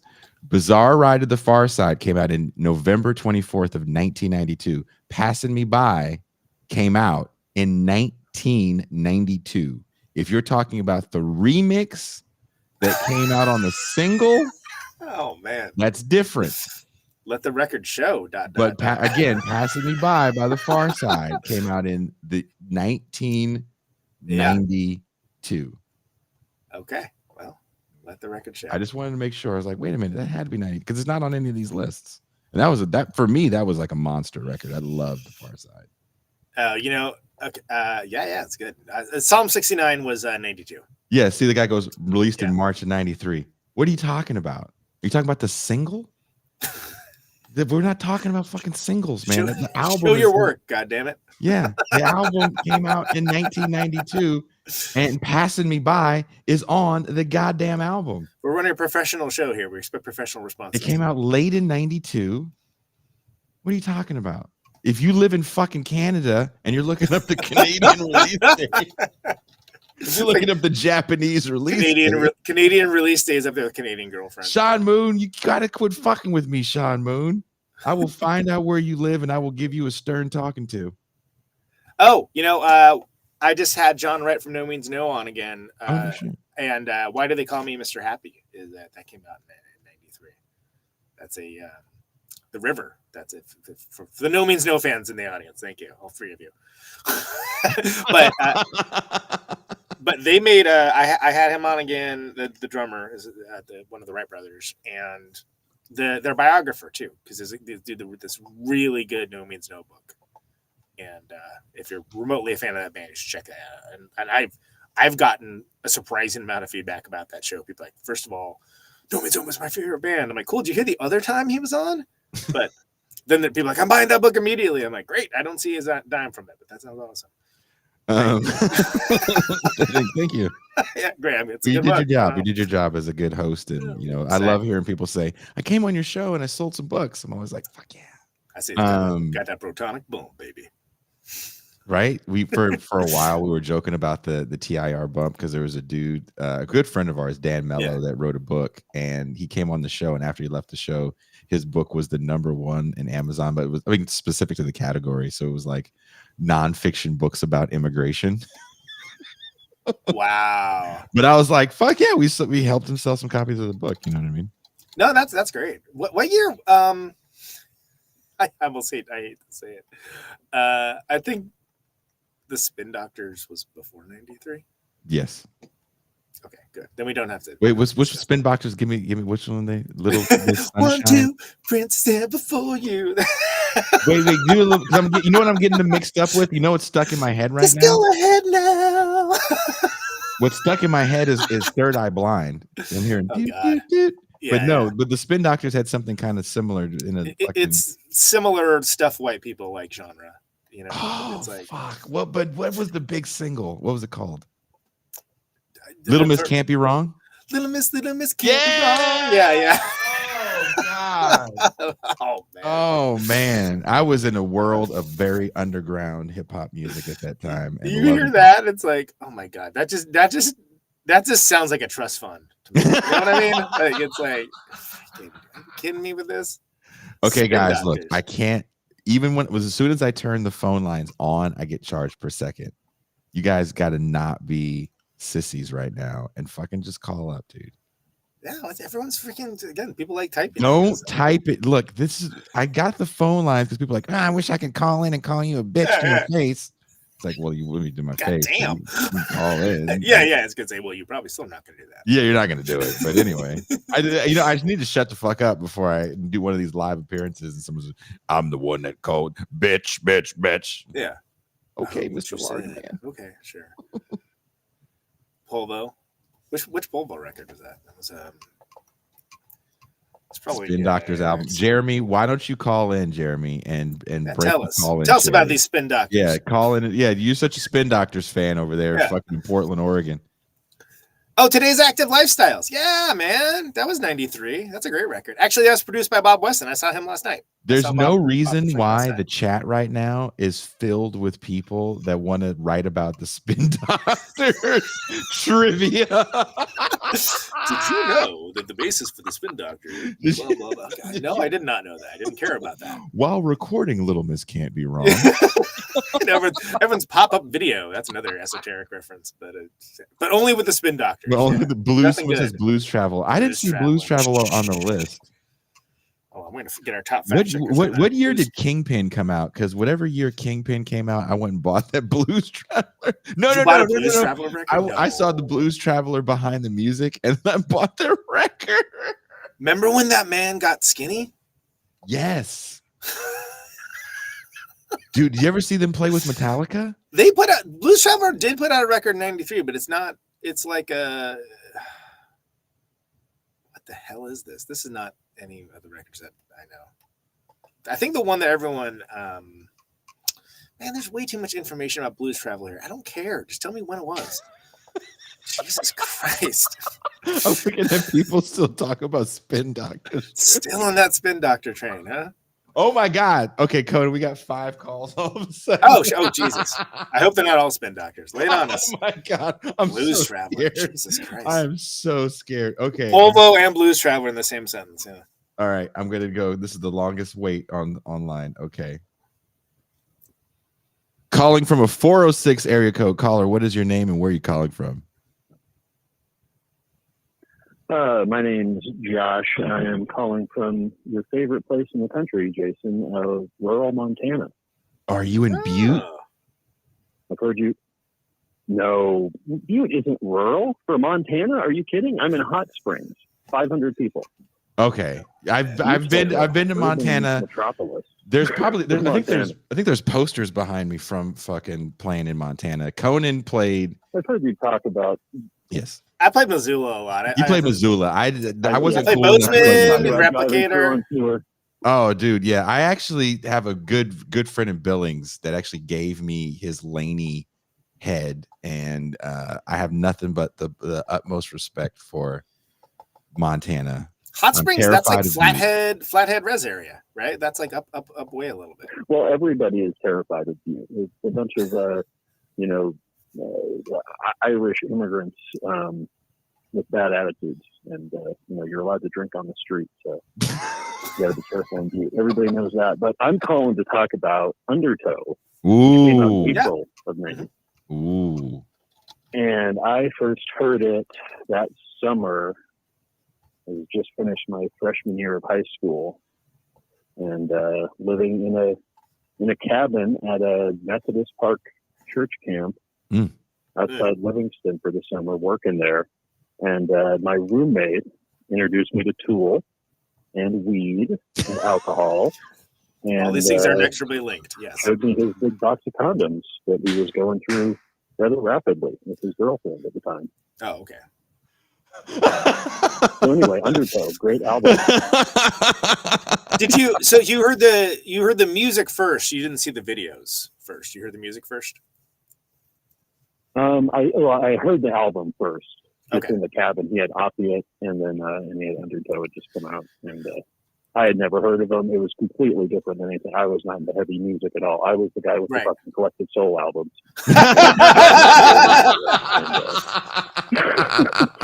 Yeah, but I've recovered since then. My musical taste improved, and that definitely like opened my eyes. Like, holy shit! And this guy's getting laid like every fucking month. Maybe I should be listening to Tool. Good for that man. So that's all I have to do. Don't do that now. No, That's not working in 2024. Yeah. No. Well, Tool. The reason why I mentioned the videos is because they had videos that were pretty kind of different and cool and weird looking, Yes. kind of Mad God style. Yes. That film. The prison sex video was the big one on that with the claymation. Very fucked up. Good song though. I mean, fucked up lyrics. Yeah. For me, it was like it sounded like Melvin. Anyway, I should let you get to your other 4 callers. But, if you're gonna insult the viewers and call us all a bunch of pansies or whatever, you're gonna get what's coming to you. So We got the Spin Doctor. Josh, thank Bob you so coming much at for us. calling, and fuck yeah, shout out to Montana. Yeah, man. I'm trying to make some road trips this year to visit visit the rest of the TIR crew. So, All right. Well, if you ever get down to Missoula, I'll come see you.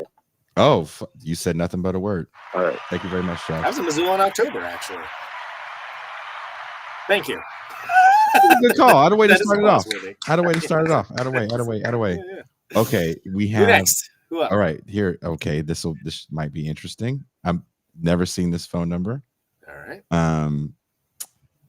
Calling from a 251 area code. Caller, what is your name and where are you calling from? Joel, I'm calling from Alabama. Oh, fuck Oh, yeah. Roll Tide. Roll Tide, mother. War Eagle. God damn it. Anyway, what's up? I'm not really going to have any exciting, like, fun stories like the last guy, because, like, I'm pretty sure in 93, I was just pissing and shit in my pants. So that's all about it. I was too young, god damn it. But anyway, I'm calling it because I'm like thinking, I don't know. I think 92 is better. That's my case. Okay. All right. All right. Well, what came out in 92 for you that made you go, that's the motherfucking year? Rage. Okay. Okay, that's right. Okay. Sure. Alice in Chains, Dirt. Okay. Automatic for the People, Rim. The Chronic. Did you say? Chronic. I'm sorry. Did you just say Rem, sir? Vulgar Display of Power. Psalm 69. Yeah. Dirty by Sonic Youth. Oh, Dirty. I mean, Yeah. our side. Yeah. Dirt and Dirty both came out that year. No, there's some look. Angel Dust. Angel Dust is Angel Dust. a That's my great. favorite shit. Angel Dust. God damn it. You're talking to two huge I'm Faith just No saying. More fans. You're talking Yeah, to yeah. two huge Faith No More fans, and I lived Yeah, no. where they recorded and rehearsed for years. So I got to know them. Oh, and yeah. they've been very helpful to my musical career as well. Yeah. But yeah, we're going to be examining several different years. Yeah, it's not just the 1 year. Yeah. We're just asking the question, is this because I was shocked. Check it out. I was shocked to hear how many records came out in 93, especially on the hip hop end, because Midnight Marauders is a monster record. Enter the Wu-Tang becomes a monster record. Souls of Mischief 93 Till Infinity is a monster record, just from the hip hop end. And then I did forget about some of the stuff that came out in 93 on the, I guess we'd say alt rock end, like Siamese Dream. And I think we said Hole came out in 93, right? Yeah. Well, I was trying to fill In in some of those Utero, blanks. you know. PJ Harvey. Yeah, PJ Harvey. Yeah. In Utero is a monster record that I was like think the biggest record in the if world. Kurt lives, it's probably looked at as a better record if he lives. By the way, Afghan Wigs, Gentlemen came out. Afghan, that year, we forgot to mention Afghan. Wigs. which is So look. Yeah. Will we examine the year of our Lord 1992? Maybe we will. I don't know. But the big question for you, Mr. Crimson Tide, is the dynasty finally over? That's the question. With Saban gone, is the dynasty over? this is where you lose me. I'm like I still want to talk about the cows. Sexy Peace Story came out in 93, by the way. Thank you. Is the caller still there? I don't know. Caller? Oh, yeah. Yeah. Is the dynasty The Dynasty. What? I don't know. He's talking about sports now. the Flat. football dynasty of the Crimson Tide? You said Roll Tide. So is the dynasty finally over? Yeah, no. I don't even pay attention to that shit. Yeah, my man. I'm the same way. Yeah, I don't care about that. I'm here talking about records. Fair enough.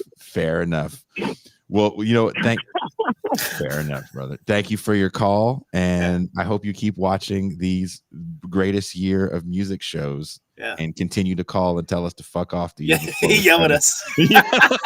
Wrong year, son. What? Yeah, we do 1969. He's like, 68 was better, goddammit. The White Album alone will win, motherfucker. Thanks to God, man. True. All right, hey, thank you very much for your call. Have a good one, brother. Yeah, Sexy Peace Story. Thank you. Shitbeard, Peace. Blown. That's a good cows record, man. That's like one of the best ones. That was also 93. I fucking miss touring in the South for a plethora of reasons. 4 of them being food. That's real. 5 of them being people.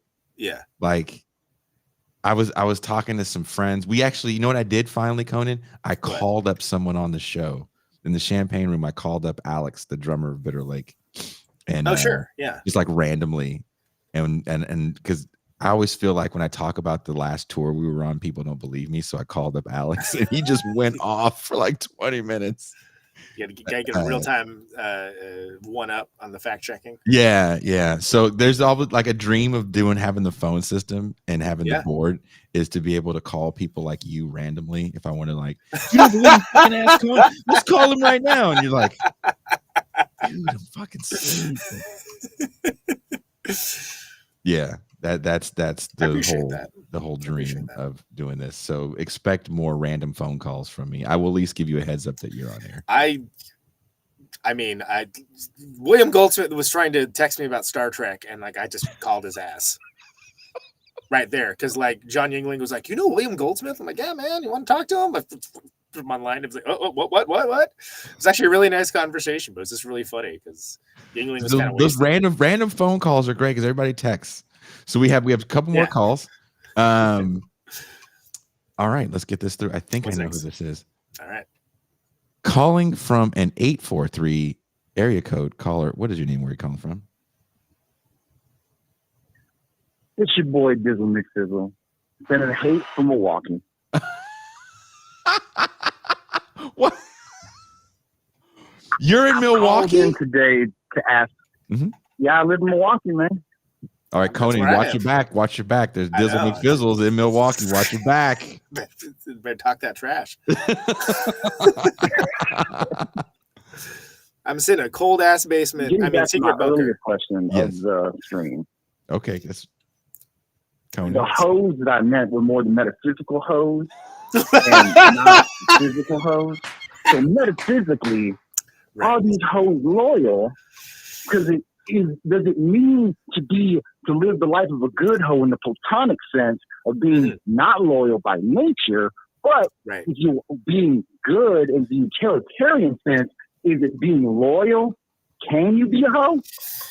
Right, because again, it's endemic to the question of being a hoe, where and who the loyalty is to, right? Of course, because of course you're going to be loyal to your people, but by nature of the role, there's a certain degree of disconnection and disaffection that has to be baked into the entire prospect, really. Fair enough. But I'm not thinking about the platonic idea of being a good hoe, being the descriptive of the hoe itself. Sure. I really want to look at is it in the utilitarian sense or the just rule utilitarian sense? Is a hoe just a hoe and not loyal, or can they be loyal? Sure. So is loyalty, like, when does the death of hoe-ness occur? Is it loyalty that causes that? Yeah. I mean, again, I would say to whom? Hoes can be loyal to each other for sure, and there's a certain degree of loyalty that is not absolute loyalty, but it's like the idea of tentative authority versus absolute authority, right? Except for you can do tentative loyalty, which would be 99.99% tentative loyalty, is still not absolute loyalty. So again, it depends on how you parse the system. But you give me a lot to think about. Yeah, well, that's what we do here. Well, Dizzle, Conan is in Milwaukee, so you might run into him at a neighborhood pub. We can go work it out in person. I don't leave my apartment. Fair enough, man. Fair enough. Well, how are we doing on the music end, Dizzle? Are we missing any records here? I mean, I'm a ska guy, so everything that you described. Why did I take a drink when he said that? God damn it! I'm like, Are you wearing plaid pants as we speak right now? What? Put the trumpet down. Listen, don't you worry about what I'm wearing. Okay, the world may be shit, but I got this trumpet. Oh, are the Mighty Mighty Bosstones? Mighty Bosstones came out in 93. Don't know how to party? Is that 93? Yep. The Devil's Way, I think it was. Yeah. Devil's Way. Yeah. How about We Oh, said No we Doubt's called Fishbone. 95, We called so- Fishbone. Fishbone. Fishbone Yeah. came out in '93. Yeah. Who else? Real Big Fish. Oh, was Real 93 Big as well. Fish came out in Fish. '93. Oh, you know what, Yeah. man? Didn't That's when they became a ska band. right? Didn't a Sublime record come Yeah. out in In the '93? words of my ancestors, I will never turn my back against ska. No. Find me who I am as a person. Right. No. The Sublime does it. 92, I think, is when you're thinking of 40 Ounce of Freedom. It was another one before that. I think 40 Ounce of Freedom is like. You're I thinking of the don't one know where what, they're in man? the crack. The one they recorded in that crack house. Right. Recorded that fucking record in the crack house, dude. No doubt I mean, releases. Sublime is fairly ska. No doubt. The big 94. record's 95. Right? Oh, is it 94? Okay. With spider webs and shit. No, yeah. Tragic Kingdom is 95, right? Yeah. But they do have a record in They do have a 93 that record they before that. self-release. 93 or Yeah. 94, they self-release a record That's right. because the label's like, these songs are too fucking long. Listen to me. That's right. Oh, that's right. That's right. Jesus 40 Christ. Ounce is 92. Robin the Hood is 94. Exactly. I knew Sublime didn't have anything in 93. I'm sorry we don't do enough ska on this show. Man. I thought we were doing pretty good hitting all the genres. But he's right. 311. There you go. Oh, word? Really? 311? I believe 311 has a record in 93. I thought they were like more late 90s. I mean, they're not really a ska band, but like I fell in love with ska when I heard Real Big Fish. Mm-hmm. Yeah, Real Big that's Fish the noise is- that plays in my head when I get extra cries. I'm so sorry. Yeah, exactly. I heard somebody was like, ska is the sound that plays in a preteen's head when they get extra cheese sticks at the pizza place. I thought that was pretty good. Oh, Mustard Plug is 93. I've never heard that before in my life. That's a thing people say. I've heard it. That was funny. That's actually a good thing to have in your head when those. Yeah, things man. happen. When you're like you get stoked on it, you know. That's pretty fucking funny. Maybe that's why I get so happy and I think of Fishbone. Yeah. Dance Hall Crashers put out a record in It's 93. pure joy. It is. It really is. And you know what? Anyone that shits on ska, including me, is shitting on your fucking sunshine. So you can kick that person in the nuts, even if it's me. You're like, you know what, dude? You're shitting on my sunshine. But I don't know. I like all upbeat music. If it's upbeat, I'm listening to it. Mm-hmm. Like I do jiu-jitsu here in Milwaukee, and I fuck with those guys so bad because I just play like when I get a hold of like the radio, I just play ska and funkadelic, and I just play Bee Gees. I just play everything upbeat, and I don't break eye contact with them when playing. Skanking all over the gym. Oh yeah, because they take that shit so seriously. It's Mexican ground karate. Okay, I respect what that. it is. It's Yeah, a adult that's- karate class. Yeah. Let it go. You're not going to be the next Hoist Gracie. Yeah. Yeah. You know, this is fun time. We're playing Strangle Pajamas. Let's do this. Whatever. Have a good time. Don't play Black Death Metal. I don't care. Let's throw in some Dance Hall Crashers and go beat each other up. I'm just going to kill myself. I think that might be the theme of the day. You know, hey, we're just playing Strangle Pajamas. It's not that serious. Exactly. Dizzle. Anyways, I'll let you get to more calls. Again, sending hate from Milwaukee. Thank you, Dizzle. Appreciate you. That's fucking Dizzle McFizzle. Trying to become a TIR legend. He's well on That his man does way. martial arts. I'm not going to clown on him. He's in your hood, dude. He's in your hood. I know. That's crazy. I didn't know. Well, I've run into a few people in Milwaukee that know me from this show. Where I'm like, you know me from? Okay, cool. Fucking high five. Yeah. High five. I got a free drink. I got a free drink out of it. Oh, It's like, fucking hey double man, high drinks on me. I'm like, five. hell yeah. You know what's funny? You want to hear something funny? Huh. Asatar Bear, he used to be a guest on the show all the time. Okay. Been recognized multiple times. Jean Bajlan got recognized. Yeah. I believe Kuba got recognized. You know, I got my friend Matt Armstrong, who played in the band Murder by Death, and also played with one of the guys from My Chemical Romance. Frankie Aero and the Future Violence. But he coined the term, when you're recognized for rock music, you are recognized. What is it if you're recognized for your podcast? Exactly. So what would it be? Podcanized? I don't know. That's Pogadized. I think is something very different. Call in and tell us. Call in and tell us what it is. Thick cheeks. What about the Aquabats? What? Fuck yeah, I know the Aquabats. Yeah. Yo, Gabba, Christian is a wonderful, wonderful human being. Everybody in that group, wonderful human beings. You know what I will say about the Sky World? Meeting a few of them through the Gabba tour, all really nice folks, right? Oh my God. Yeah. Talk about down to earth dudes. You know who was at the time? I don't know what she's like now. Gwen Stefani. Oh, for real?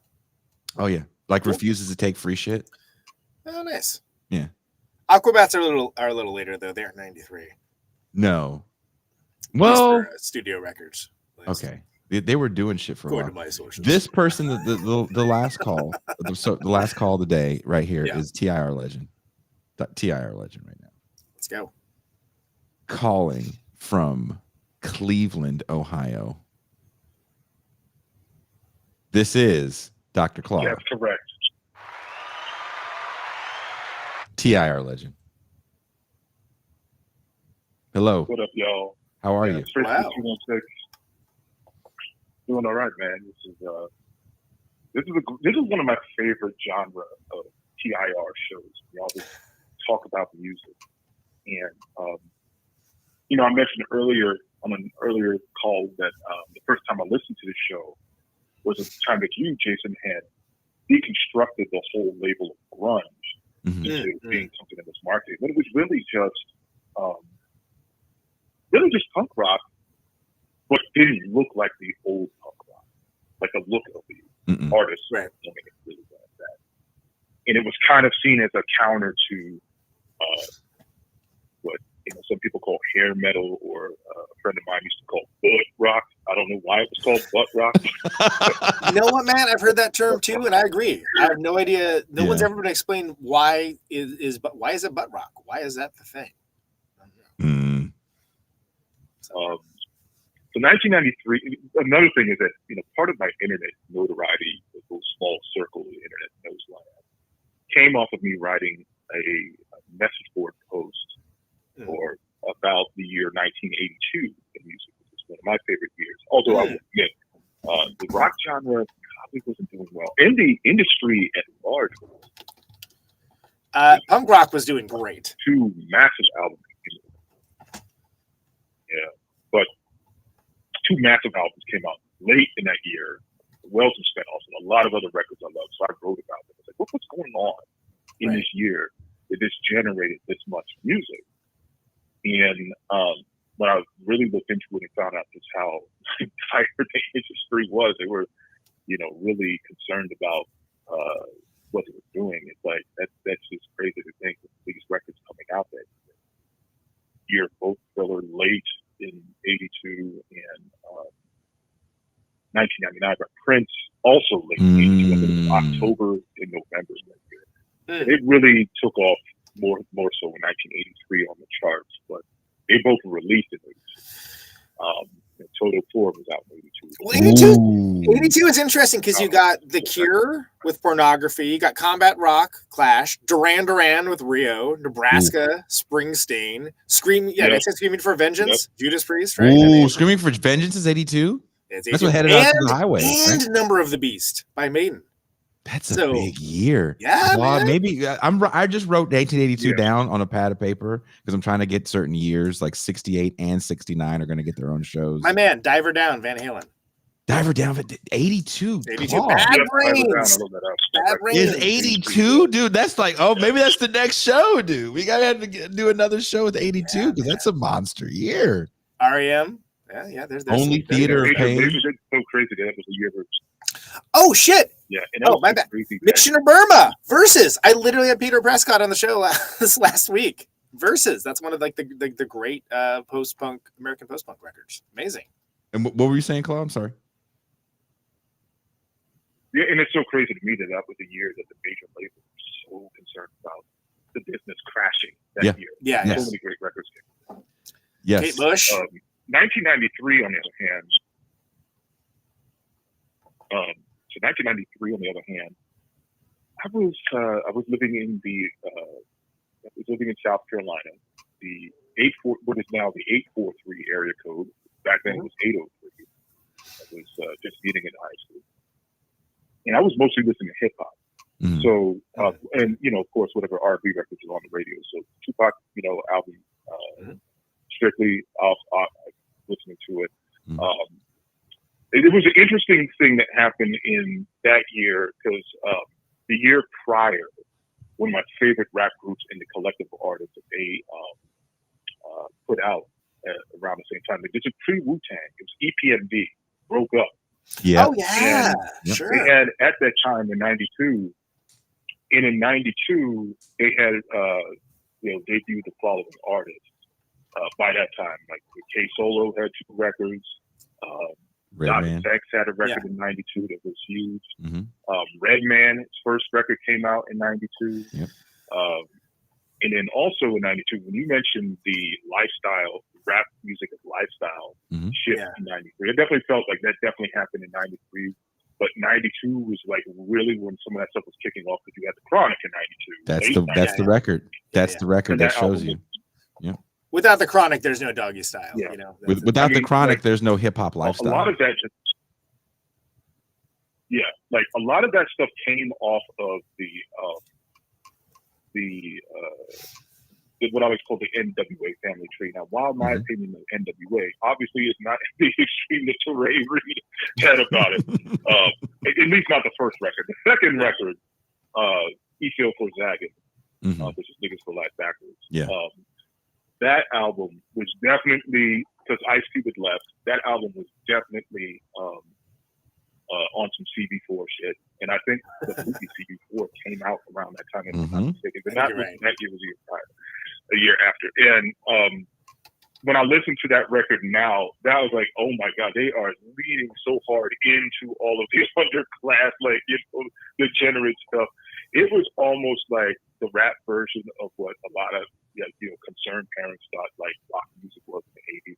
Like the stuff they were saying on that record was crazy, and there was like only a couple of records where they were kind of leaning out of that, but mostly they were just leaning into we're going to say all the cuss words and do all the bad stuff on this record. I'm like, oh my God. Yeah.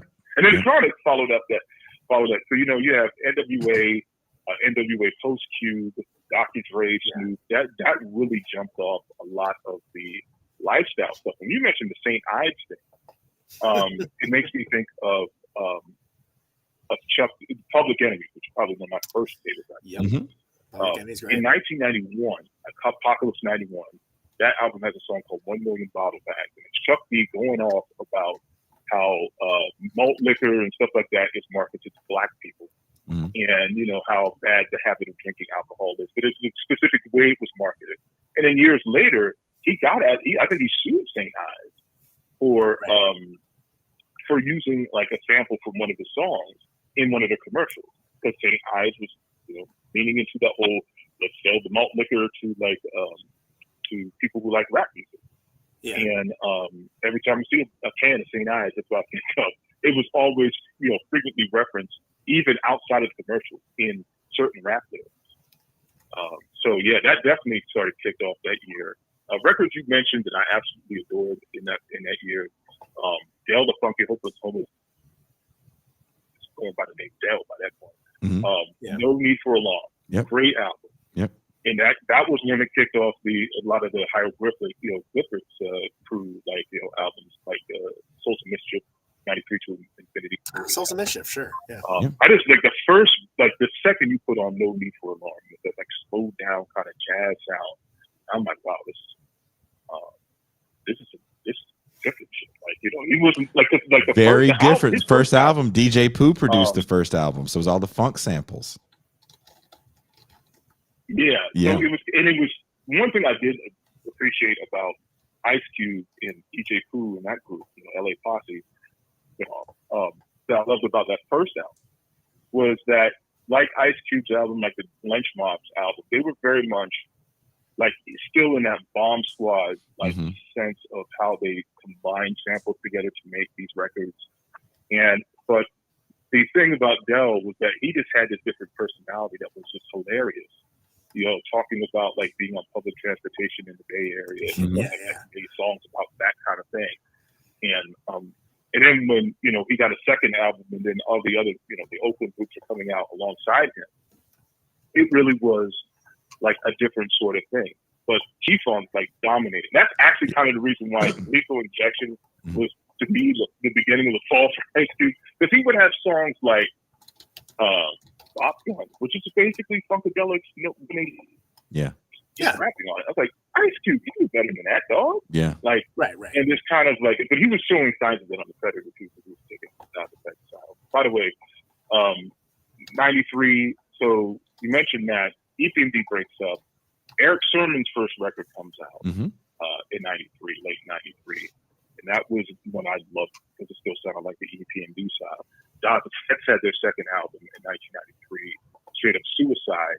And that was not as good as the first one, but I think they did that in reaction because when they came out, everybody was feeling the style. Chris Rock was using it, Ice Cube was using it. So many people were doing the Iggy style. They were like, okay, we're not going to do an album with the Iggy style. But that was fresh off the EPMD breakup, and they were aligned with Ferris Smith and not Eric Sermon, like Redman and some others were. And, you know, it was a different kind of production style. So I don't think it sold well. It charted, but it wasn't as, you know, good as the first album. I think it was received as well as the first album. What else?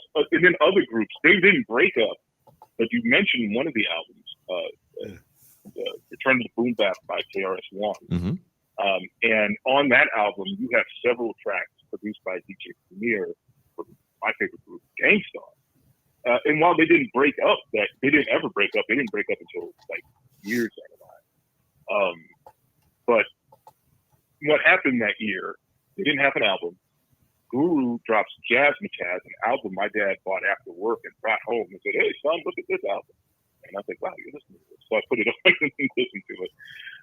Guru, of course, was the face and voice of Gangstar. So people were like, "Oh, are they breaking up?" And then you see DJ Premier doing all these tracks on KRS-One's album, which I thought that was a great album.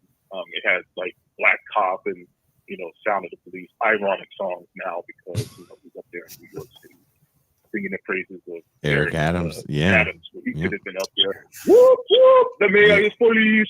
Oh, yeah, right. He could have been up there saying that shit. That's great. That. You know, but Yeah. That's wild. Yeah. Me and Bert are gonna be talking about that Thursday. Yeah.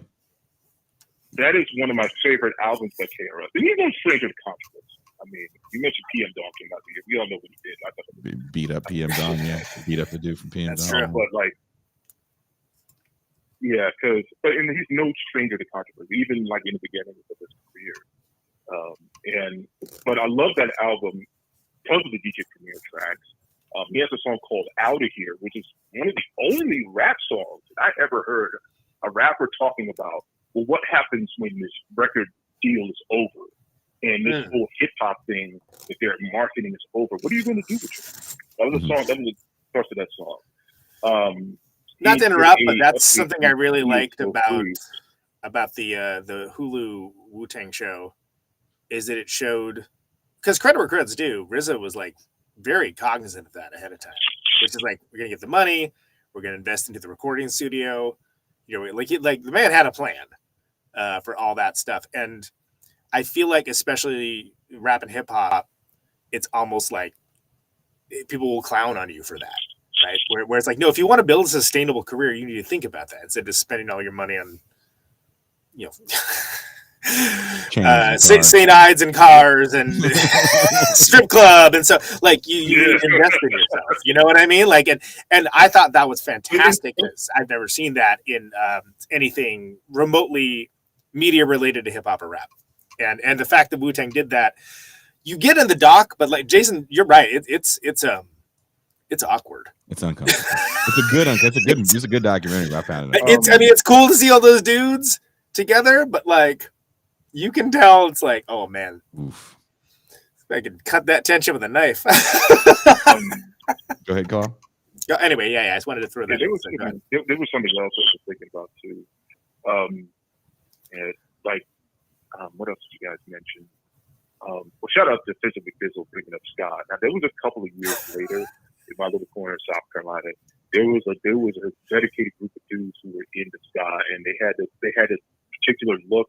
They would do up their cars in primer paint and spray paint over it and stuff, and they'd be just driving around school parking lot with this music playing. And I got to meet like all kinds of interesting people in retrospect, like a lot of dudes at the punk rock scene that I learned about No Effects, Propaganda. Oh, Yeah. there you go. And, Ska saves the world. And, yeah, Oh, Propaganda. That was 93. Yeah, it was. Yeah. Yeah, so I ran into a lot of these people in high school during this period because people were listening to different kinds of things. I guess it was like the one corner of something, like underrated part of growing up in that particular area of South Carolina at that time was that.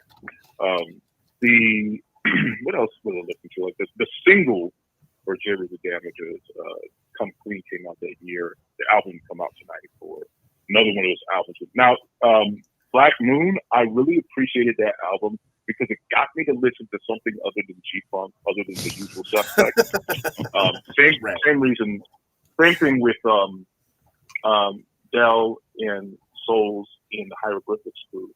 I definitely appreciate that Freestyle Fellowship record. A lot of people took from that album and their styles that they don't really get credit for. Boundaries.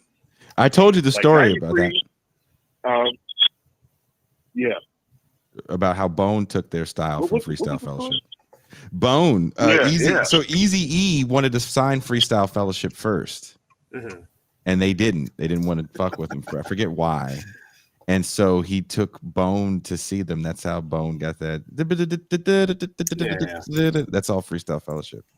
Yep. So. And I'm trying to think. I don't know if the EP came out in '93 or '94, but it was around that time. And I remember watching the video on TV. It's like, oh, these guys are from Cleveland. It's like, hey, what is this style that they're using? And then what other albums I was thinking about from '93 that you mentioned? Well, I do want to say there are two albums that I listened to in retrospect from that year from two yacht rock legends. They probably will never get mentioned in these kind of '93 discussions. But one, Kenny Loggins had Outside from the Redwoods, which is notable for me for two reasons. It was a live version of What a Fool Believes, song he wrote with Michael McDonald. Michael McDonald actually shows up on the record. And then there's a song from his '85 album, Box of Bounty, that he does live called Love Will Follow. It's a great song. And Shanice, as in, I Love Your Smile, and that's her. Was singing on that record.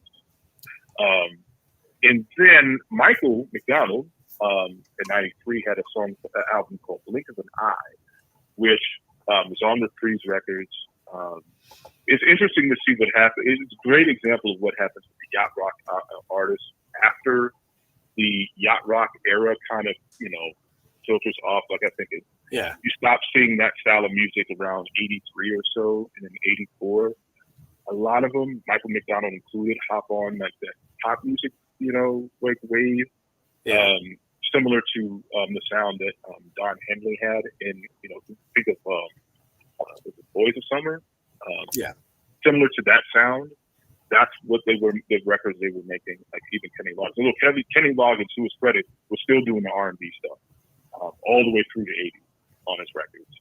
While he was also doing the soundtracks like, Top Gun and the like. So it's interesting to see by the '90s, a lot of them were on that, what they were now calling adult contemporary. But it was an interesting record for Michael because I felt he was like leaning more into the R&B side, just a little bit more than he had in the past. And I was like, I love the conversation. I know that Conan didn't want to go too far in it, but the whole discussion, Courtney Love discussion, that is a very interesting band to me, how they came together. And even the name. I'm glad to see that was validated that it was named, at least in part, for what I thought it was named for. So,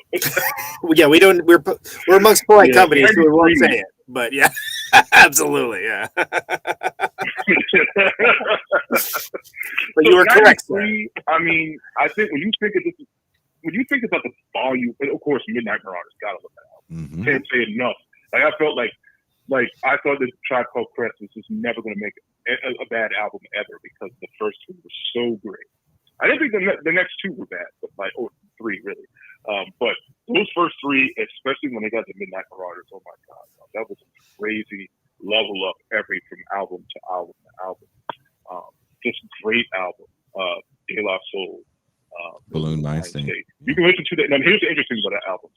Now that you can listen to their albums on streaming, there has been some mild modifications to that record, like they remade certain segments of the songs, Mhm. so they weren't using certain samples and doing stuff. Yeah. But I still think, definitely get a listen and definitely bootleg the original version of the album so you can hear the differences.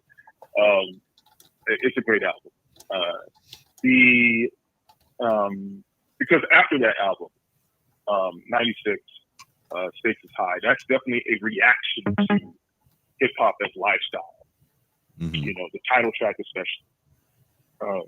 But 93, what I take from records like years like that in music is the stark difference between the record industry in 93 versus what we have today. I feel like most artists today, basically, to get on a major label, you have to be an indie artist first. You have to already be successful. They won't even take. Out. There's no such thing as artist development anymore. Believe me, I know. Yeah, exactly. It's very real. Yeah. And I think about that largely and I think about that hip hop in the 2000s, like 50 Cent, one of the biggest artists of the first half of that decade. He got on because he was making mixtapes that were very successful. And that's true for a lot of the artists. Kendrick Lamar was making a lot of mixtapes before he got a major label. And, a distributor deal. And it was just different before. And when people were talking about the outcome of the Grammys, I'm like, why are these artists going to say, like, somebody like Taylor Swift, for example, the one thing that does irk me about her is how she games the charts so much with the releases. Like, even artists that were releasing things every year weren't doing exactly what she's doing with that. And but other than that, when you see like the outcome of some of the things, you notice the lack of that artist development that you would have years. They would gamble on on an artist, and they would hit, and then it would be a staple for like years to come. Prince comes to mind. He got that record label deal early. Like he was a teenager when he got it, but there were several records before he really hit it. 1999 was his real breakthrough commercially. He had 4 albums before that. Yeah. And a lot of people tend to pretend like to act like, he wasn't Prince on those first 2 albums. Like, oh shit, he wasn't. Come on, dog, listen to them albums. And I'm just thinking, like, you don't see that. You don't see artists that, they come up with something modest. Like you mentioned PJ Harvey. She had 2 albums before. Yeah. The one in 93. Yeah. Like that, and one of them is actually a banger. It's not as good as Rid of Me, frankly, if you ask me. Like and the other one's good. It's solid, but Rid of Me is like that's where stuff got real. And I guess that's really what I came here to say was that 1993 is such a great album, great year in music because it was a lot of investment in the artists, and just just the way that they took chances on things that they wouldn't necessarily do to them. And, absolutely.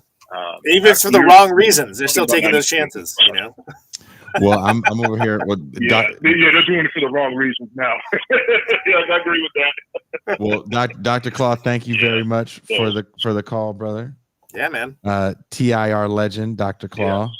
And I hope you tune in for the next year of music as I'm trying to figure out which year we're going to go to because I want to jump around a lot, make it real uncomfortable. So, but I know you're going to be here every episode because you like me are a huge music fan, so I appreciate you, brother.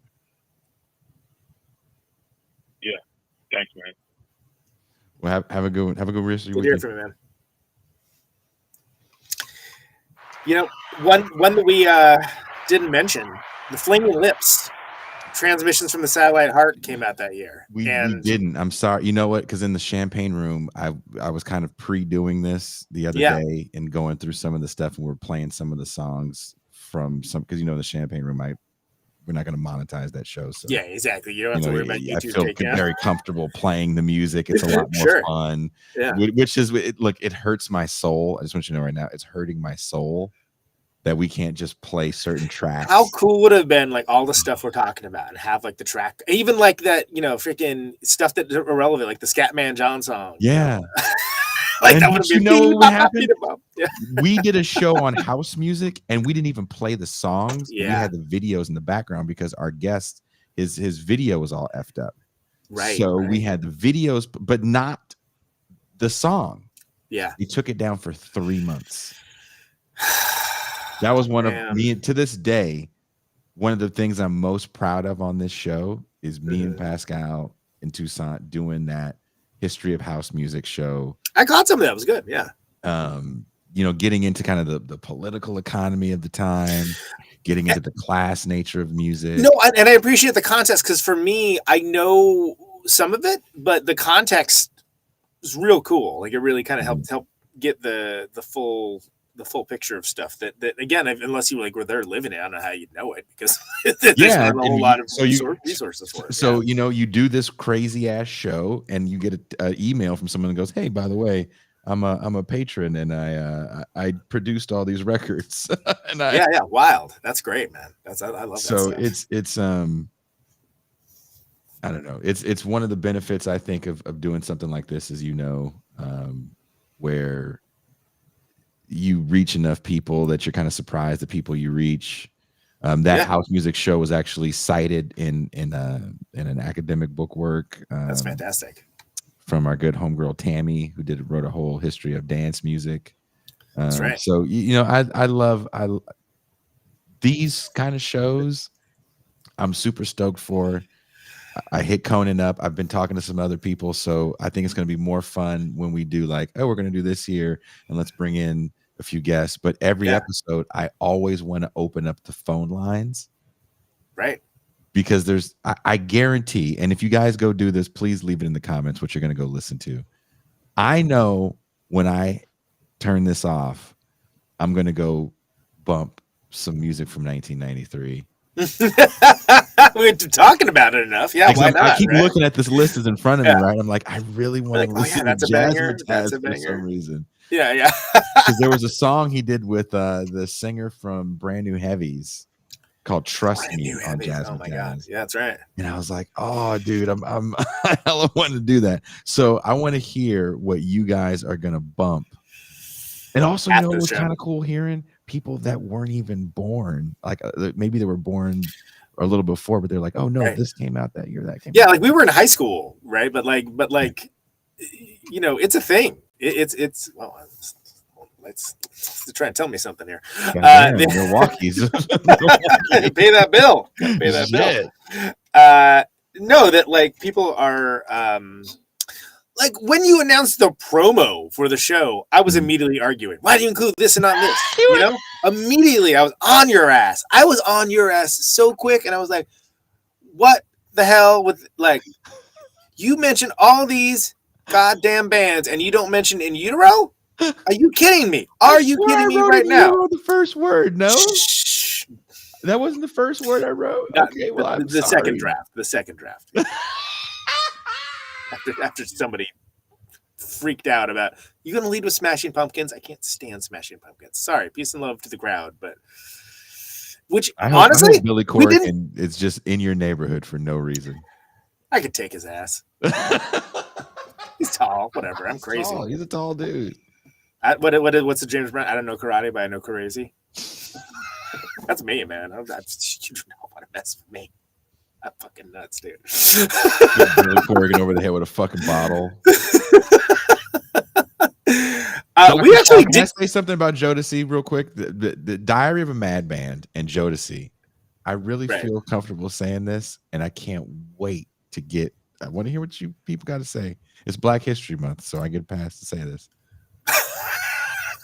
I can't wait to hear what happens next. Unless you was like a hardcore felon, cats was not getting tattoos casually until Jodeci came out with Diary of a Madman. And niggas had tattoos. Everybody I knew after that wanted to get a tattoo. There was so many shitty tattoos that came from Jodeci. So many black thought people about right that. now have shitty tattoos Yeah, because of that album. It also leave a comment if you have a shitty tattoo because of Jodeci. Yeah, because before that was all like dudes with like nose rings went to Lollapalooza. You know what I mean? Like it was Who sort got? of, Yeah, no one got fucking But it in wasn't a my thing. community, you didn't get tattoos. That was like crazy felon white boy biker shit. Yeah. Right. No, for real. No, that's it's weird to think about, but yeah, and like now it's like totally made like just this this really regrettable I tattoo. mean, look, hey, Jodeci made this acceptable. There you go.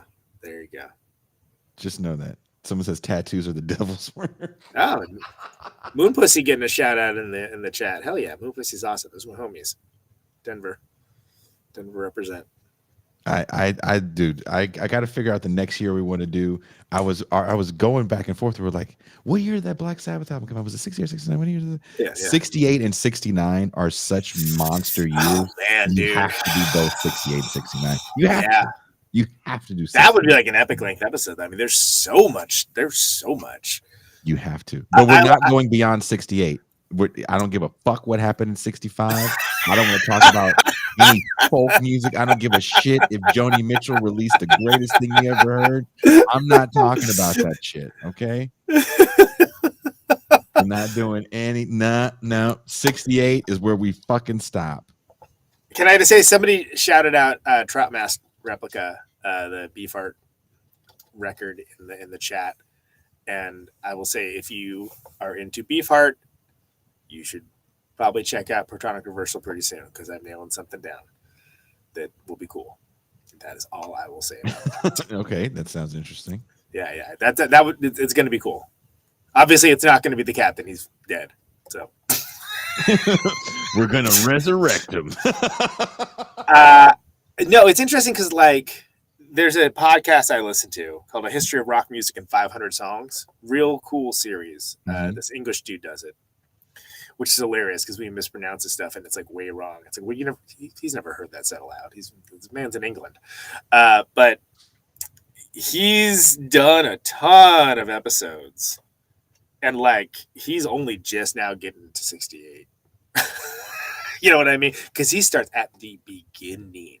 Like seriously, like it's before Burl Street or and then when he gets to the blues guys, it's like, yo, that's like 10, 12 episodes in. Like it's like, wow, this guy is no joke. Like he is, and it's eventually, I guess he will finish the series, but like by the time he gets to like the year we just did, it's like that's gonna be like 2030 or something. You know? It'd be like Don Jr. running against Hunter Biden, and that's gonna be the thing is, you go so far back. It's like I don't know how old the people are that listen to this show. I don't know everyone's musical taste, right? As much hate as I get for the intro musics on this show, but one thing I love is like I hate that intro music. And it's like, well, I did it, and then they'll hear Ben Burgess's show that he does on here, and they'll be like, oh, I love that song. I did that too, you motherfucker. So. And the intro music you hear on here, I did. So you're gonna hate one, hate it all. God damn it. And well, it's the same thing. Like when I do, like I write all those themes for Moving Extravaganza too. I love the theme song. Cool. My band sounds nothing like that. but thank you. Like nothing at all like that. No, it doesn't sound good at all. Kushlik says, "Oh my God, you did that!" Not Ben Burgess's show for his main show, the show he does on this channel. That's like the jazz. Not this. No, I think that's some royalty free stuff. So no. Right. But yeah, I definitely want to look at some of the years in the 80s. Dr. Claus saying 82. That's going to be a good show, actually. 82 is good. Dude, when I was like, hey, we got The Cure, Pornography, we got Priest and Iron Maiden with some of their like best records. Yes. I didn't even mention Junkyard by the Birthday Parties up in there too. Freaking Thriller.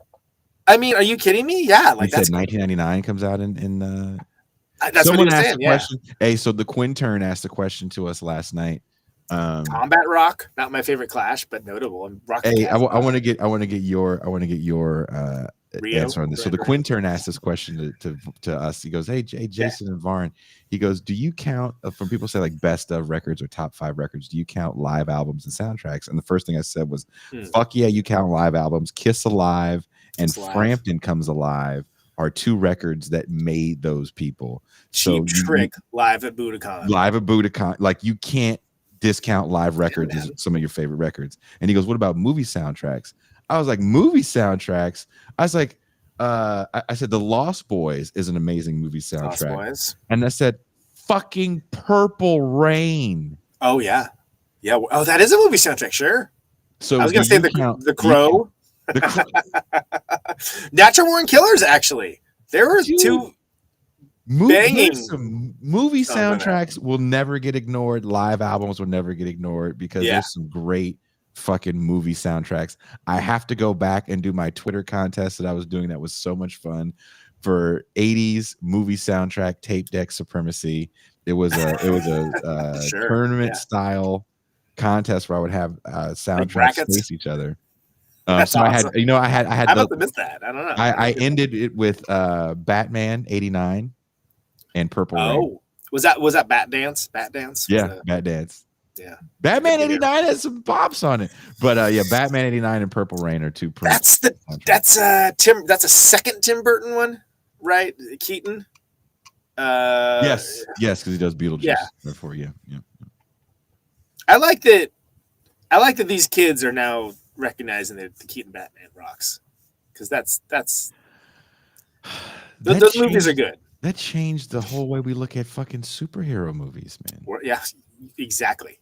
You could not have imagined how that landscape was, because there was no, like, the Donner Superman, which started off good enough and then got goofy AF. How fucking long was that shit? Yeah. I know. Yeah. Yeah, dude. Look. All right. I don't want to keep you, Conan. Thank you for hanging out with me. No. Hey, this is a blast. Like, so again, I was trying to throw it to you to kind of close earlier that when we were making the description, we were already kind of arguing.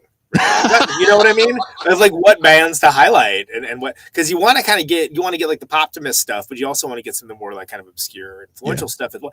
And what I love about that is like it's such a cool idea, because everyone's gonna, like, I saw people throwing stuff in there. Like I didn't think about the Cows. I'm like, look at the Cows. Jesus Christ, of course, yeah, it's like one of their best records. Wow, I love that, and so I think this is a super cool idea, because it allows you to engage with music differently, like in a way that like this is like a record store game. You know what I mean? Yeah. Or like I would also characterize it as like a tour game, right? Hey, we got like 10 hours of looking to these fields. Let's think of something to occupy our time. Well, I'm going to see you soon because you're coming here next month. That's right. So, Conan, Neutron, The Secret Friends, March 2nd, 3rd, 4th, 5th. We're playing, was it Costa Mesa, Bakersfield, Los Angeles, and San Francisco with McCluskey. Those are the 2 big shows. But it sounds like that Monday LA show is going to be like a who's who of podcasters, which is hilarious to me. Is Ben coming? Not just Ben, Chris Wade's coming. Dan from the internet's coming. Like all these people are coming out from the woodwork, which I'm like, great. It's just funny. It's a Monday. It's like nobody podcasts on Monday, huh? All right. Ben has a show on Monday. So should I come to LA or should I meet you in Costa Mesa? The LA show's going to be good. I mean, the Costa Mesa show's going to be like Where is the LA show? Echoplex. I'll put you on the list for that. Okay. Won't come out of that. That'll be cool, because like then you can see McCluskey too. McCluskey's great. They're killing it on this tour. And then I might even, who knows? I might even stop down and come visit too. So. Oh, that would be wonderful. We'll see. We'll see what the day takes us. All I know is I am ready, man. I've been sitting here staring at these walls. I'm ready to get back at it. Like last time I played was that tour I saw you in San Francisco. There's nothing that makes me miss and not miss touring more than seeing good friends. Loading in and loading out. I'll see you on stage like, oh man, I missed this, and then I'm like, I don't miss that. Yeah, not the other parts, right? Not great. No, don't miss it. But are you bringing the whole band, or are you coming by yourself? Down to Your to neck of the Mexico. woods? I think Tony Ash needs to come visit Mexico. I agree. I don't think that's going to happen this time, but we can talk about some of this off air, I suppose, too. But, Okay. But yeah, and there's those guys are going to get pissed at me if I don't mention that we're covering a lot of the Oscar movies this month, a movie extravaganza. Oh, okay. So we did Past Lives, which rocks. What did we do this last? Wow, I already forgot, man. That's terrible. Holdovers. That's my favorite movie of the year. I heard Holdovers is really good. I haven't seen it. I heard it's really good. We're doing May, December this week, and then American Fiction, then Poor Things, and then we're doing another Oscar special where it's a live stream. And My daughter told me she's got an American Fiction screener, so she goes, "Dad, when you come up here, because I'm going up north next week." She goes, "Dad, when you come up north, we can watch it." I'm curious as your take on it. I liked it quite a bit. And Protonic Reversal, of course, I've stepped up. Yeah, the background for my my thing there. Better do that's my main show, and I stepped up production big time. Like I said, Peter Prescott, Mr. Burma. Recently, John Wright, No Means No. I'm talking to Steve Turner from Mudhoney in about half hour, something like that. No, actually, it's 4. We changed it, so I get a little bit of a break. So if you are into music, one would imagine you would be if you are listening to this show, then you should check out, if you don't already, Conan Neutron's Protonic Reversal, because I'm celebrating 10 years of that podcast come up April. Thank you. How famous do I have to be music-wise to be on Protonic? You want to come on again? You've already been on Protonic. Yeah, but it was like years ago. I just. Come on. I got to promote edition 2 of the book. I got to tell you about. Let's do it. I got to tell you about part 2. Come as You Are. Yeah. The neoliberalization of leftism. Lay it on me. Let's figure out a date. Like I said, other than the show and like what I make from music, nothing. I'm unemployed right now. You know, so that's why I've stepped up production, and that's why early access for Protonic. There's no exclusives, but it's $1 a month, and it's like the Bernie Sanders model. And it's a lot of people donate. I want to say this. I really enjoy what you do, and I know it's a kind of a different crossover with music and these more political shows. But if you like alternative noise, rock, heavy music, because you've had a little bit of you had people from. Yeah, Dave Lombardo's Slayer on. Dave Lombardo was on the show. So I had Tony Visconti, David Bowie's producer. I might have him on again, actually. So if you like music discussions, kind of deep divey stuff, there's 2 really good shows. Conan is definitely one of them. And I don't know if you ever listen to the Full in Bloom show. That guy has actually a really good show. No, I don't even know that one. He does more like 80s. He has a lot of 80s hair stuff. Okay. But he gets a lot of the producers on there, and that's where he had the producer that did the Poison record that told the whole story about even how they blew up, which is hilarious. It's accidental. Yeah, that's a great story. But again, if you want to hear great tour stories and in-depth recording stuff, Protonic Reversal is a great show. I forget. Do you like Swans? You like the band Swans? They're a little all over the place, but yeah. Yeah, we used to have the same PR company. Oh yeah, that's right. So Norm Westberg from Swans is up Monday. That's the last one I'm doing for a takeoff for tour. But we're gonna, like I said, Steve Bartok, Visconti did do a few Thin Lizzy tracks as well. Yeah, we talked about that when he was on. So Steve Bartok of Oingo Boingo gonna do a second part to it because we did like an hour and a half and like we freaking barely got to like through half the discography. I'm like, we're gonna do another one. All right, I gotta check that out because I actually do dig Oingo Boingo. And like that man has a crazy. He's been like the Strawberry Alarm Clock and stuff. Like it's wild, and like doing all that stuff with Danny Elfman, like Midnight Run and all that, like all that soundtrack work and stuff. Really interesting. We barely scratched the surface. Did he play the Coachella thing with Elfman? Yes, yeah, okay. And he still plays like with him. It's a whole thing. Anyway, like it's if you're into that kind of thing, that's my show. Which is like, I don't know, man. What's 10 years in like podcast years? Like 90 or something, right? Dude, yeah, you're still here, man. None of this stuff we are talking about right now, none of this existed when I started that. Nothing. It was like hardware. So it was go down to Fry's Electronics. What's that? Well, it was a place you went to, you would buy a Bay Area electronic chain, stuff. a I Bay know, Area man. chain of. So when I first did Protonic, you had a co-host. Brenna And Betts. it was in Yep. your house. I moved in in the I moved to town. the house. Yeah, that's right. Oh Yep. man, look, let's get off the fucking air. You got. Oh yeah, we're just BSing now. Thank you guys so much for hanging out with me and Conan. I will be back Tuesday with Cedric Johnson, where we're going to talk about the migrant situation in Chicago and how the Black citizens are responding. So to Steve's call in the Champagne Room where he said I didn't have enough Black people on for February. Oh, Steve, I got you. I'm going to niggify the fuck out of the rest of this month. Don't you worry. And on that note, okay, we are out.